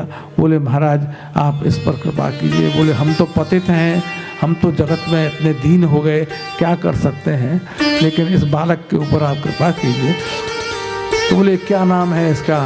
बोले नाम अभी रखा नहीं है, आप रख दीजिए। तो महात्मा ने सिर पर हाथ रखा और महात्मा ने कहा नारायण नारायण नारायण नारायण, इसका नाम नारायण होगा। और ये कह के महात्मा चले गए। और जब अजामिल आया और घर में ये कहा गया इसका नाम, बालक का नाम नारायण रखा है, तो तो अजामिल बहुत प्रसन्न हो गए, चलो बालक का नामकरण हो गया है। किसने रखा? बोले एक महात्मा आए थे, उन्होंने रख दिया। समय व्यतीत हुआ, छोटा बालक था, इसलिए अब तो अजामिल उसको पुकारता, नारायण नारायण तुम कहाँ हो, नारायण तुम कहाँ हो, नारायण आओ, नारायण आओ, ऐसे बुलाते। तो चाहे वो बालक को बुलाते, लेकिन बालक के बहाने से भगवान का नाम उसके मुख से निकलता। अब 80 वर्ष की अवस्था आई, शरीर छूटने का अवसर आया, और तब जब प्राण निकलने लगे तब बड़ी जोर से उसने पुकारा, नारायण। जब नारायण कहा तब तो भगवान के पार्षद आके खड़े हो गए, और उधर यमदूत खड़े हुए थे, लेने के लिए आए थे, उनको उन्होंने हटा दिया। बोले तुम इसको नहीं ले जा सकते। बोले कैसे नहीं ले जा सकते? इसने हमारे भगवान का नाम लिया है, और जो भगवान का नाम ले लेता है उसको तो कोई यमराज ले नहीं जा सकता, कोई यमलोक नहीं ले जा सकता। उसकी सदगति हो गई। रोते करते ये यमराज के जो दूत थे वो गए यमलोक, और उन्होंने कहा महाराज वो हम तो नहीं ला पाए, उस जीव को नहीं ला पाए। बोले क्यों? बोले वो 4 भुजा वाले जो थे उन्होंने जो है हमको मार मार के भगा दिया, और वो ले गए उनको। बोले अरे देखो तुम अपने पास नोट कर लो, आज के बाद कभी ऐसा मत करना। जो लोग ये काम न करते हों उन्हीं को लाया करो, और जो लोग ये 3 काम करते हों उनकी ओर देखना भी नहीं। कौन से 3 काम? जिह्वा न वक्ते भगवत गुण नाम ध्येयम।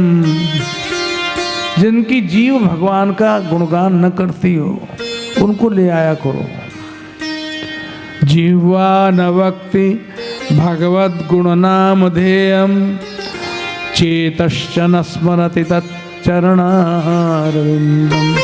जिनका चित्त भगवान के पादारविंद का स्मरण नहीं करता हो तुम उनको ले आया करो। और महाराज बोले तीसरी बात यह है कि कृष्णाय नो नमति यच्छिर एकदापि तानानयध्वमसतो कृत विष्णु कृत्यान। जिनकी वाणी से कभी, जिनका मस्तक कभी श्री कृष्ण के चरणों में नहीं झुकता हो तुम उनको ले आया करो। ताना नयध्वस, उन्हीं को ले आया करो। वाणी से भगवान का नाम न लेते हो, मस्तक भगवान के चरणों में न झुकता हो, ऐसे लोगों को ले आया करो। और इस तरह से उस दिन से यमदूतों का ये नियम हो गया कि ऐसे लोगों को के घर में प्रवेश नहीं करते जिस घर में भगवान के नाम का संकीर्तन होता रहता है। बहुत से लोग नियम बना रखा है घर में, और कुछ नहीं करेंगे तो भाई हनुमान चालीसा ही बच्चों को कहते हैं तुम बेटा हनुमान चालीसा का पाठ कर लिया करो, भगवान का नाम होगा। बहुत से लोग हर मंगलवार को या शनिवार को सुंदरकांड का पाठ कर लेते हैं, और तो और ज्यादा नहीं तो साल में एक बार अखंड रामायण का पाठ कर लो, और ठाकुर जी की सेवा पूजा चलती रहे। ये जो है जीवन में अगर होता है, कोई घर ऐसा ना हो जहाँ लड्डू गोपाल ना हो। ठाकुर जी जहाँ विराजमान रहते हैं वहाँ कभी भी पाप का प्रभाव नहीं हो सकता। पापाचरण हो भी जाए तो वो क्षमा हो जाएगा, क्योंकि भगवान पक्षपाती हैं। जैसे लड़के से कोई भूल चूक हो जाए तो माँ बाप कहते हैं लड़का तो मेरा ही, अरे छोड़ो कोई बात नहीं है। ऐसी भगवान हमको बचा लेते हैं और नरक में जाने से रोक लेते हैं। इस तरह अजामिल का उद्धार हुआ और कालांतर में भागवत पाठ करते हुए उसके शरीर को सदगति हो गई। बोलिए श्री वृंदावन बिहारी लाल की। उधर दक्ष ने अपने पुत्रों को कहा कि जाओ तुम सृष्टि बढ़ाओ। अब गए तो नारद जी बीच में मिल गए। नारद जी का काम यही है, जो मिले सो चेला बना दो, जो मिले सो चेला बना दो, सबको भगवान का नाम दे दो। ये नारद जी संतों का काम यही है कि किस तरह से हम अपने संप्रदाय में भक्तों की बढ़ोतरी करें, लोग भजन खूब करें, ठाकुर जी के हो जाएं। नारद जी ने इनको शिष्य, इन दक्ष पुत्रों को उपदेश दे करके इनको वैरागी बना दिया। दक्ष ने फिर और पुत्र भेजे, नारद जी ने फिर इनको नाम दे दिया और इनको भगवान के चरणों में लगा दिया। अब तो बहुत गुस्सा आया दक्ष प्रजापति को, बोले मैं सृष्टि बढ़ाना चाहता हूँ और नारद इस तरह से हमारा काम खराब कर रहे हैं। क्रोध आ गया, नारद को शाप दे दिया। अहो असाधो साधु नाम साधुलिंगे नस्तया। तुम जो है साधुओं के बीच में असाधु हो, साधु वेश धारण किए हुए हो। तुमने मेरे बालकों को जो कि सृष्टि उत्पन्न करने जा रहे थे उनको उपदेश दे करके भगवान के चरणों में लगा दिया। मैं तुम्हें शाप देता हूँ कि जाओ तुम ऐसे ही विचरण करते रहो, कहीं भी रुकोगे नहीं। तो नारद जी ने कोई बात नहीं, ये तो अच्छी बात है, और घूम घूम के लोगों को भगवान का भक्त बनाऊंगा। और नारद जी तब से इस तरह से विचरण करते रहे और सबको भगवान का भक्त बनाते रहे। श्री सुखदेव जी महाराज कहते हैं कि एक बार इंद्र ने अपने गुरु का अपमान कर दिया। इंद्र बैठे हुए थे, बड़ी सभा थी, इतने में गुरुदेव आए तो इंद्र ने देखकर भी अनदेखा कर दिया।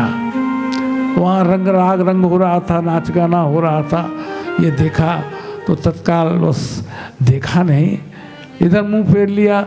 गुरु जी महाराज ने देखा कि ये मेरा अपमान कर रहा है, तो जहाँ शिष्य अपमान करता हो वहाँ गुरु को नहीं रहना चाहिए। तत्काल वो चले गए और अंतर्धान हो गए। इस तरह हड़बड़ी मच गई, होश आया इंद्र को, अरे मुझसे बड़ी भूल हो गई, अब क्या करें। तो गुरुजी को सब जगह ढूंढा लेकिन गुरुजी नहीं मिले। तब क्या करें, तब ब्रह्मा जी हैं सलाह देने वाले, बूढ़े आदमी हैं, जैसा कहते हैं वैसा देवता लोग करते हैं। तो ब्रह्मा जी ने कहा देखो तुम गुरु दूसरा बना लो।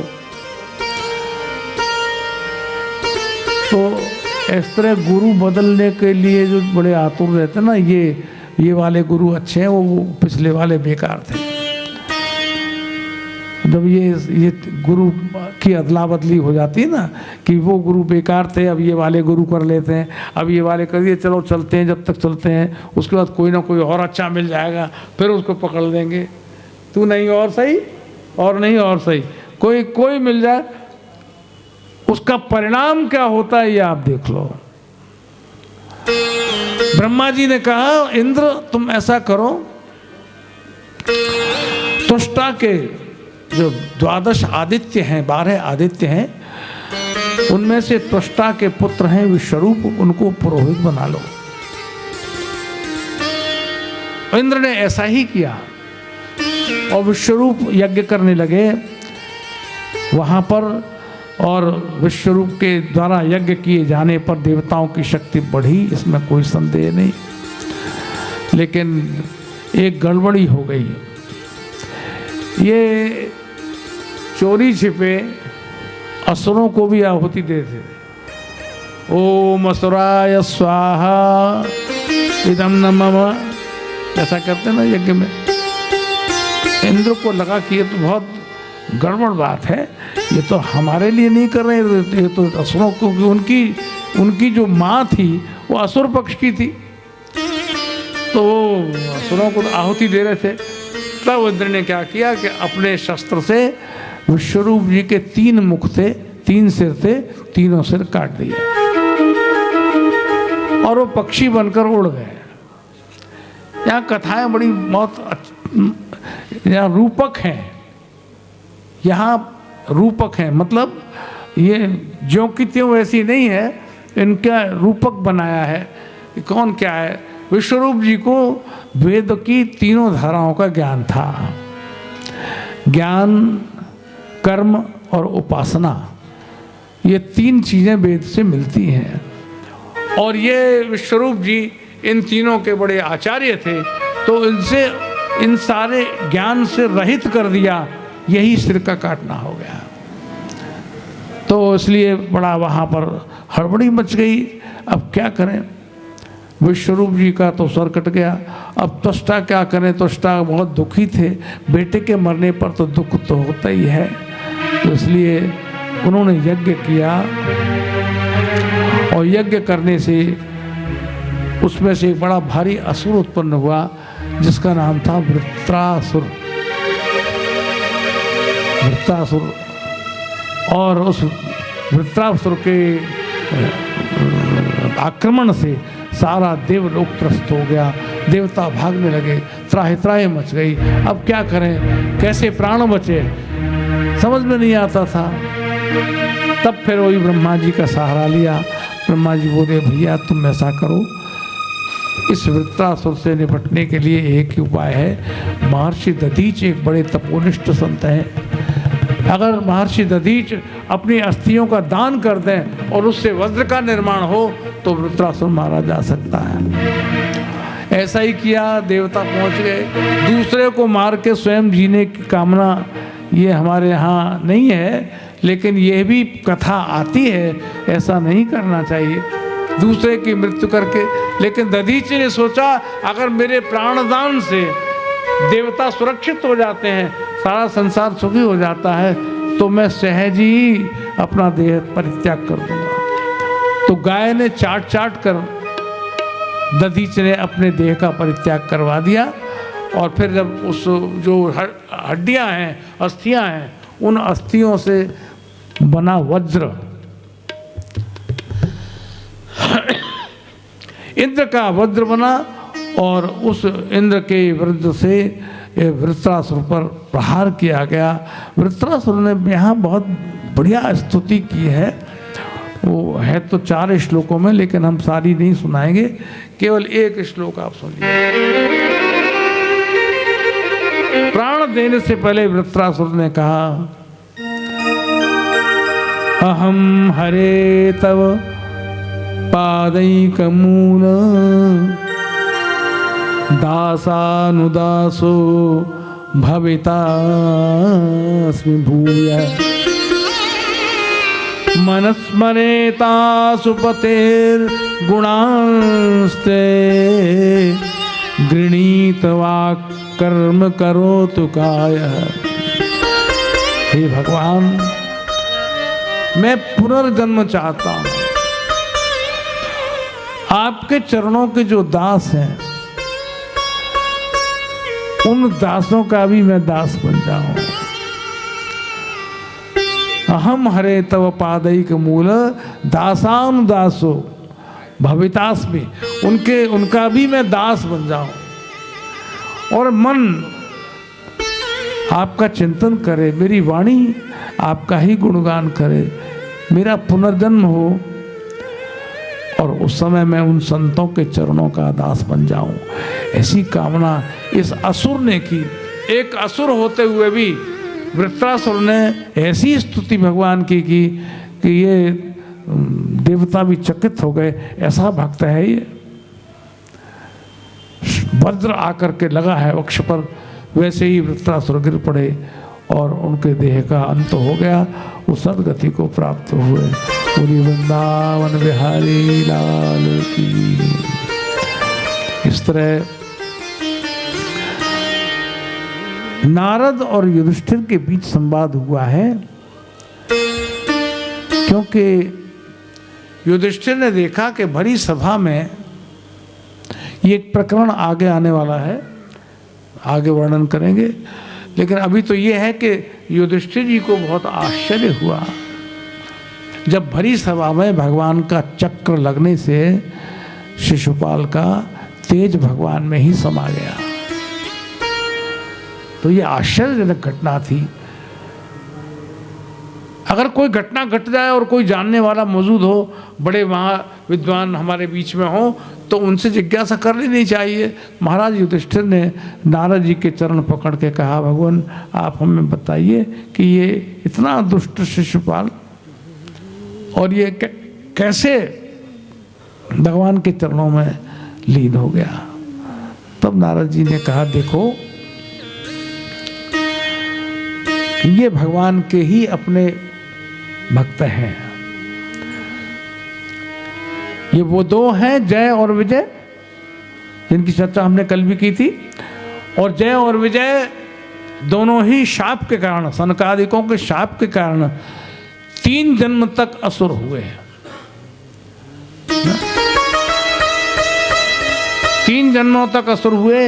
एक जन्म में रावण कुंभकर्ण हुए और एक जन्म में हिरण्याक्ष और हिरण्यकश्यप हुए और एक जन्म में ये दंतवक्त्र और शिशुपाल। और भगवान ने 3 बार अवतार धारण करके इनका उद्धार किया। 4 बार अवतार धारण किया। 3 असुरों का उद्धार करना था तो उसके लिए 4 बार भगवान। तो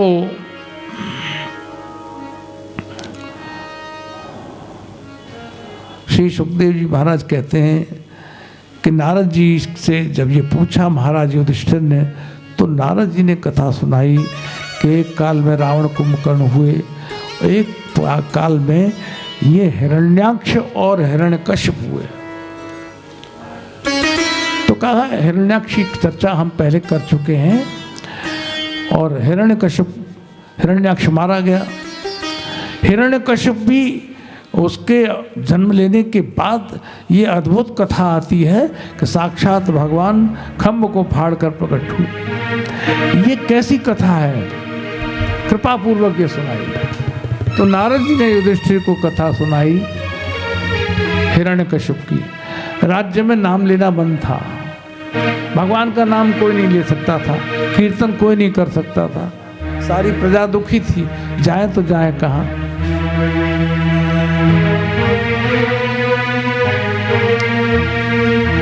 राम के नाम के साथ रा अक्षर जो है कोई ले नहीं सकता था।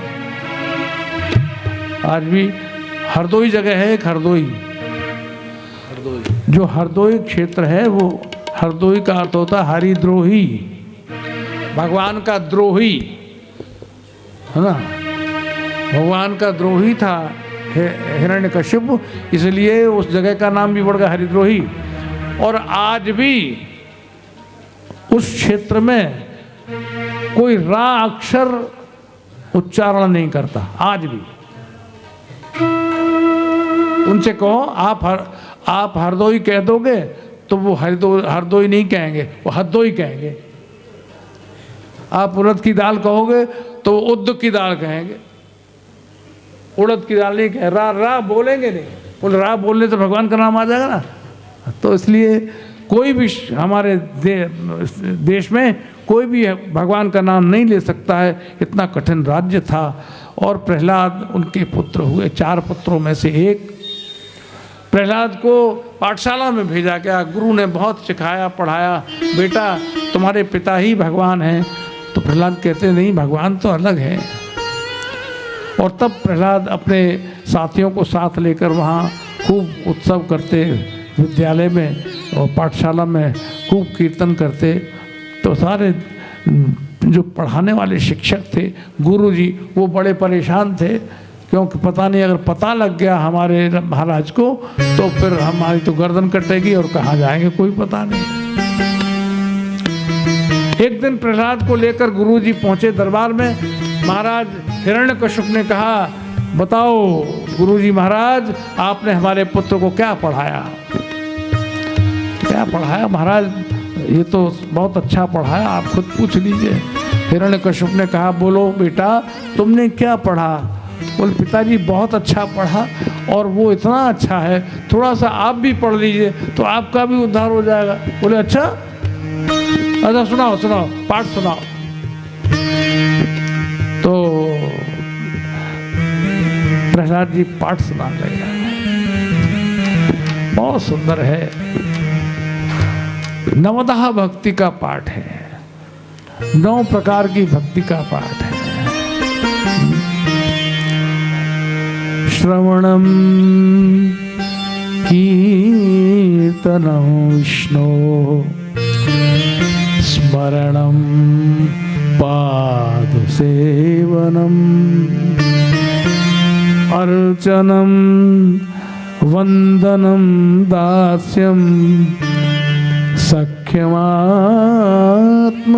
निवेदनम्। इति पुंसार्पिता विष्णु भक्तिश्चिन्नवलक्षणा। ये 9 प्रकार की भक्ति है। श्रवण करना माने भगवान की कथा का श्रवण करना, भगवान के नाम का कीर्तन करना, भगवान का स्मरण करना, भगवान के चरणों की सेवा करना, भगवान की अर्चना, वंदना, दास्य भाव। ये जब प्रहलाद जी बोलने लगे तो आंखें लाल हो गई हिरण्यकशिपु की। वो सामने खड़े हुए गुरुओं की ओर निहार कर कहा, ये तुमने क्या सिखाया मेरे बालक को? बोले महाराज, ये हमने नहीं सिखाया, ये तो नैसर्गिक, ये अपने आप ही प्राकृतिक रूप से ये तो सीखा सिखाया। जब प्रहलाद ने पाठशाला में जितनी बार कीर्तन किया तो साथी पूछते, भैया तुमको इतना ज्ञान कहाँ से आ गया, तुम इतना नाम संकीर्तन करवाते हो, आखिर तुमने सुना कैसे? बोले कुछ नहीं, मैंने सुन लिया। जब मैं माता के गर्भ में था उस समय मेरा पिता मेरी माता को मारना चाहता था, लेकिन मेरे गुरुदेव नारद जी ने बचा लिया और तब उनके आश्रम में चले गए। वहाँ हमारे गुरुजी महाराज ने जो कुछ मेरी माता को उपदेश किया वो सब मैंने गर्भ में ही सुन लिया, इसीलिए मेरी वृत्ति भगवान की ओर जाती है। आज हिरण्यकशिपु ने क्रोध से पूछा, बोल तेरा भगवान कहाँ है जिसका तू नाम लेता है? वो पिताजी आप में भी है और मुझ में भी है, और जिसकी शक्ति से तुम इस राज्य पर शासन करते हो वो मेरा भगवान ही है। बस सब जगह है? हाँ पिताजी सब जगह है। अच्छा तो क्या इस खम्भ में भी है? बोले हाँ इस खम्भ में भी है। जब कहा खम्भ में है तो क्रोध में आकर के हिरण्यकशिपु ने अपने मुष्टि का प्रहार खम्भ पर जैसे ही किया, बड़ी भारी आवाज हुई, गर्जना करते हुए भगवान नृसिंह का प्राकट्य हो गया। बोलिए नृसिंह भगवान की। बड़ी बड़ी दाढ़ है, जीभ लपलपा रही है, आंखें बड़ी हैं, बड़े बड़े केश हैं। भगवान नृसिंह उसमें से प्रकट हो गए और उन्होंने हिरण्यकशिपु को उठा लिया, अपनी गोद में लेटा लिया और पूछने लगे, बोल अब तेरी गति क्या होगी? क्योंकि हिरण्यकशिपु ने तपस्या के बाद मांग लिया था, न मैं धरती पर मरूं, न आकाश में, न अंदर मरूं न बाहर, न दिन में मरूं न रात में, न जल में न सूखे में। इतनी चीजें मांग ली। भगवान नृसिंह ने कहा, देख मूर्ख, न ये धरती है न आकाश है, तू मेरी गोद में है, न अंदर न बाहर में देहरी पर बैठा हुआ, न दिन है न रात, ये संध्या का समय है। तूने जो जो मांगा था वो सब मिथ्या हो गया, अब बोल उसको क्या करूं? हिरण्यकशिपु घबराहट में कुछ कह पाता, इससे पहले तो भगवान नृसिंह ने अपने विकराल नखों से हिरण्यकशिपु का उदर विदीर्ण कर दिया और उसकी अतनियां निकाल कर अपने कंठ में धारण कर दी। बोलिए नृसिंह भगवान की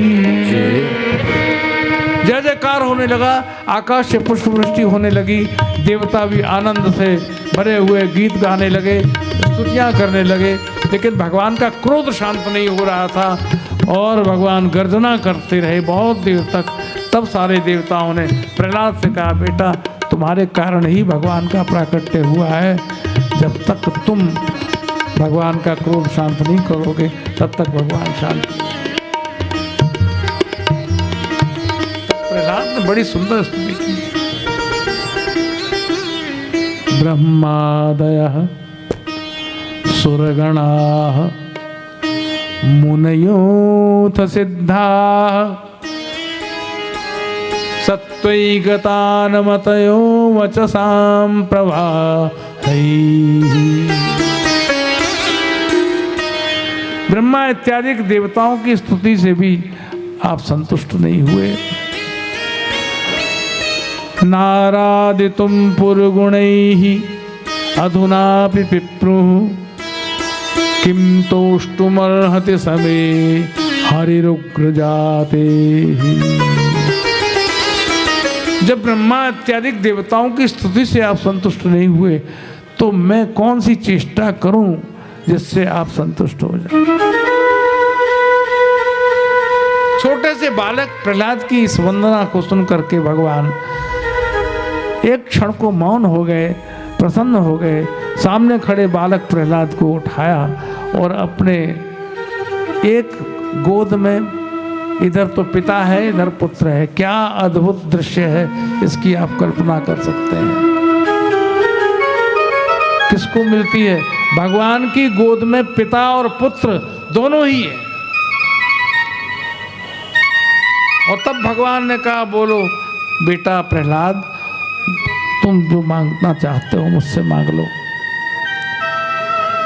तो प्रहलाद ने कहा, भगवान अब क्या मांगू? मेरे पिता को तो आपने मार डाला। जो पिता जन्म देता है भले ही वो दुष्ट था,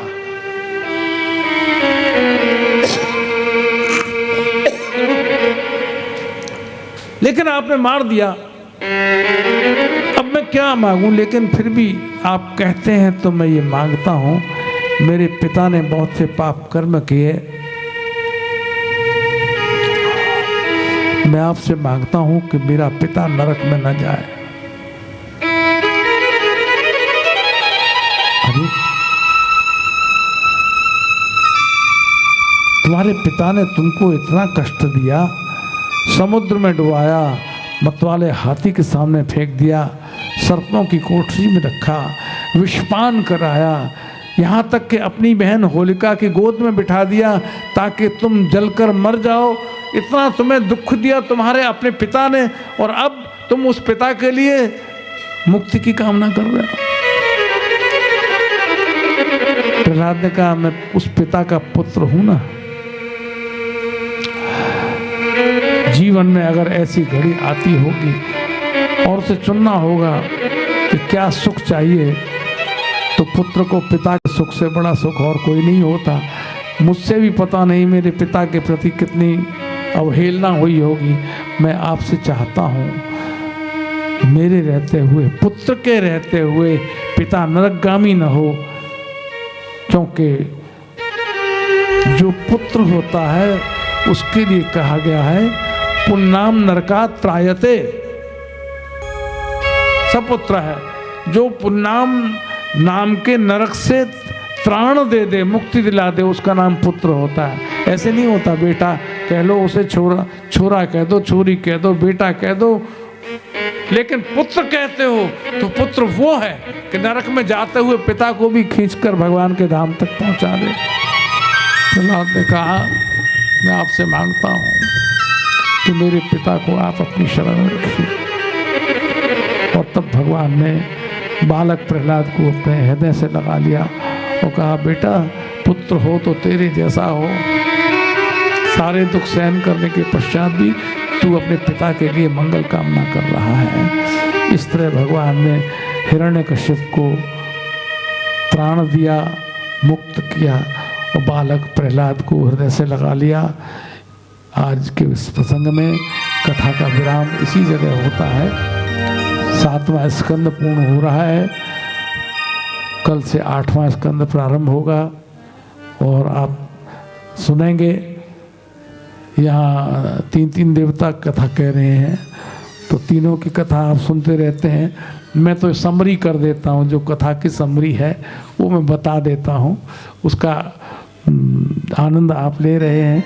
तो आज इतनी ही बात, कल फिर इसी समय आएंगे, उपस्थित होंगे और कथा सुनेंगे।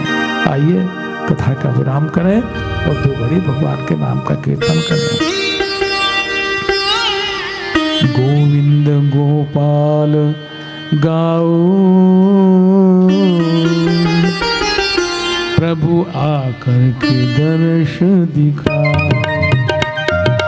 गोविंद गोपाल गाओ, प्रभु आकर के दर्श दिखाओ।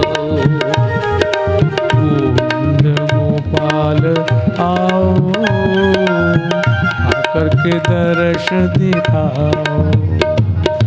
गोविंद गोपाल आओ, आकर के दर्श दिखाओ। आकर के दर्श दिखाओ, आकर के दर्श दिखाओ। गोविंद गोपाल आओ, प्रभु आकर के दर्श दिखाओ। गोविंद गोपाल आओ, प्रभु आकर के दर्श दिखाओ।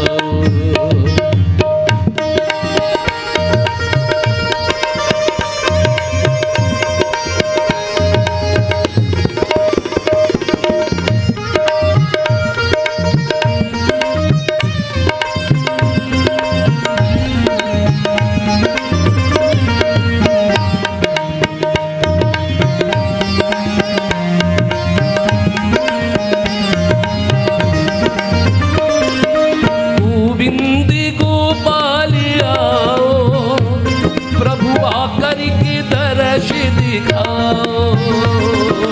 गोविंद गोपाल आओ, प्रभु आकर के दर्श दिखाओ। गोविंद गोपाल आओ, प्रभु आकर के दर्श दिखाओ। गोविंद गोपाल आओ, प्रभु आओ, आकर के दर्श दिखाओ। आकर के दर्श दिखाओ, आकर के दर्श दिखाओ, आकर के दर्श दिखाओ। जय हो, जय हो। बोल वृंदावन बिहारी लाल की जय। आरती बाल कृष्ण की जय। आरती वाले कृष्ण की जय। अपनो जन्म सुफल कर लीजय। अपनो जन्म सुफल कर लीजिए। आरती बाल कृष्ण की जय। आरती वाले कृष्ण की जय। श्री यशोदा को परम दुलारो। श्री यशोदा को परम दुलारो। बाबा की आँखिन को तारो। बाबा की आँखें को तारो। गोपिन के प्राणन सो प्यारो। गोपिन के प्राणन सो प्यारो। इन पे प्राण निछावर की जय। इन पे प्राण न्योछावर की जय। आरती बाल कृष्ण की जय। आरती वाले कृष्ण की जय। बलदाऊ को छोटो भैया। बलदाऊ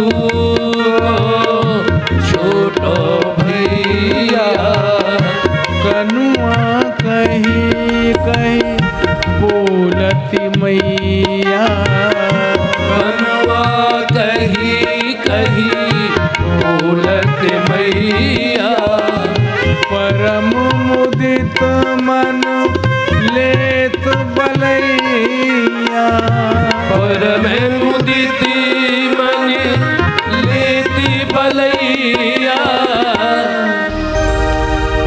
अपने प्राण रछावर कीजे, इन पर प्राण न्योछावर कीजे, आरती वाले कृष्ण की कीजे, आरती वाले कृष्ण की कीजे, श्री राधावर सुघर कन्हैया, श्री राधावरी सुघर कन्हैया, ब्रज जन को नवनीत खवैया, ब्रज जन को नवनीत खवैया, देखत ही मन नैन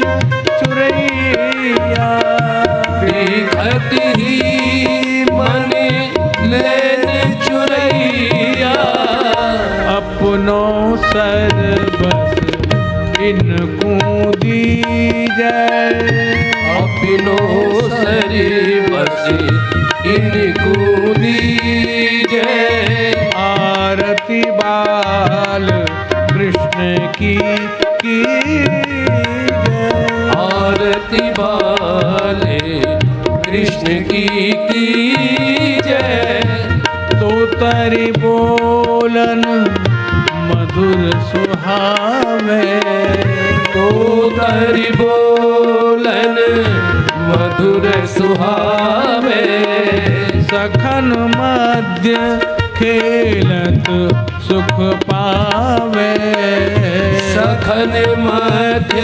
खेलत सुख पावे, सोई सुकृति जो इनको ध्यावे, सोई सुकृति जो इनको ध्यावे, अब इनको अपनों कर लीजै, अब इनको अपनो कर लीजे, आरती बाल कृष्ण की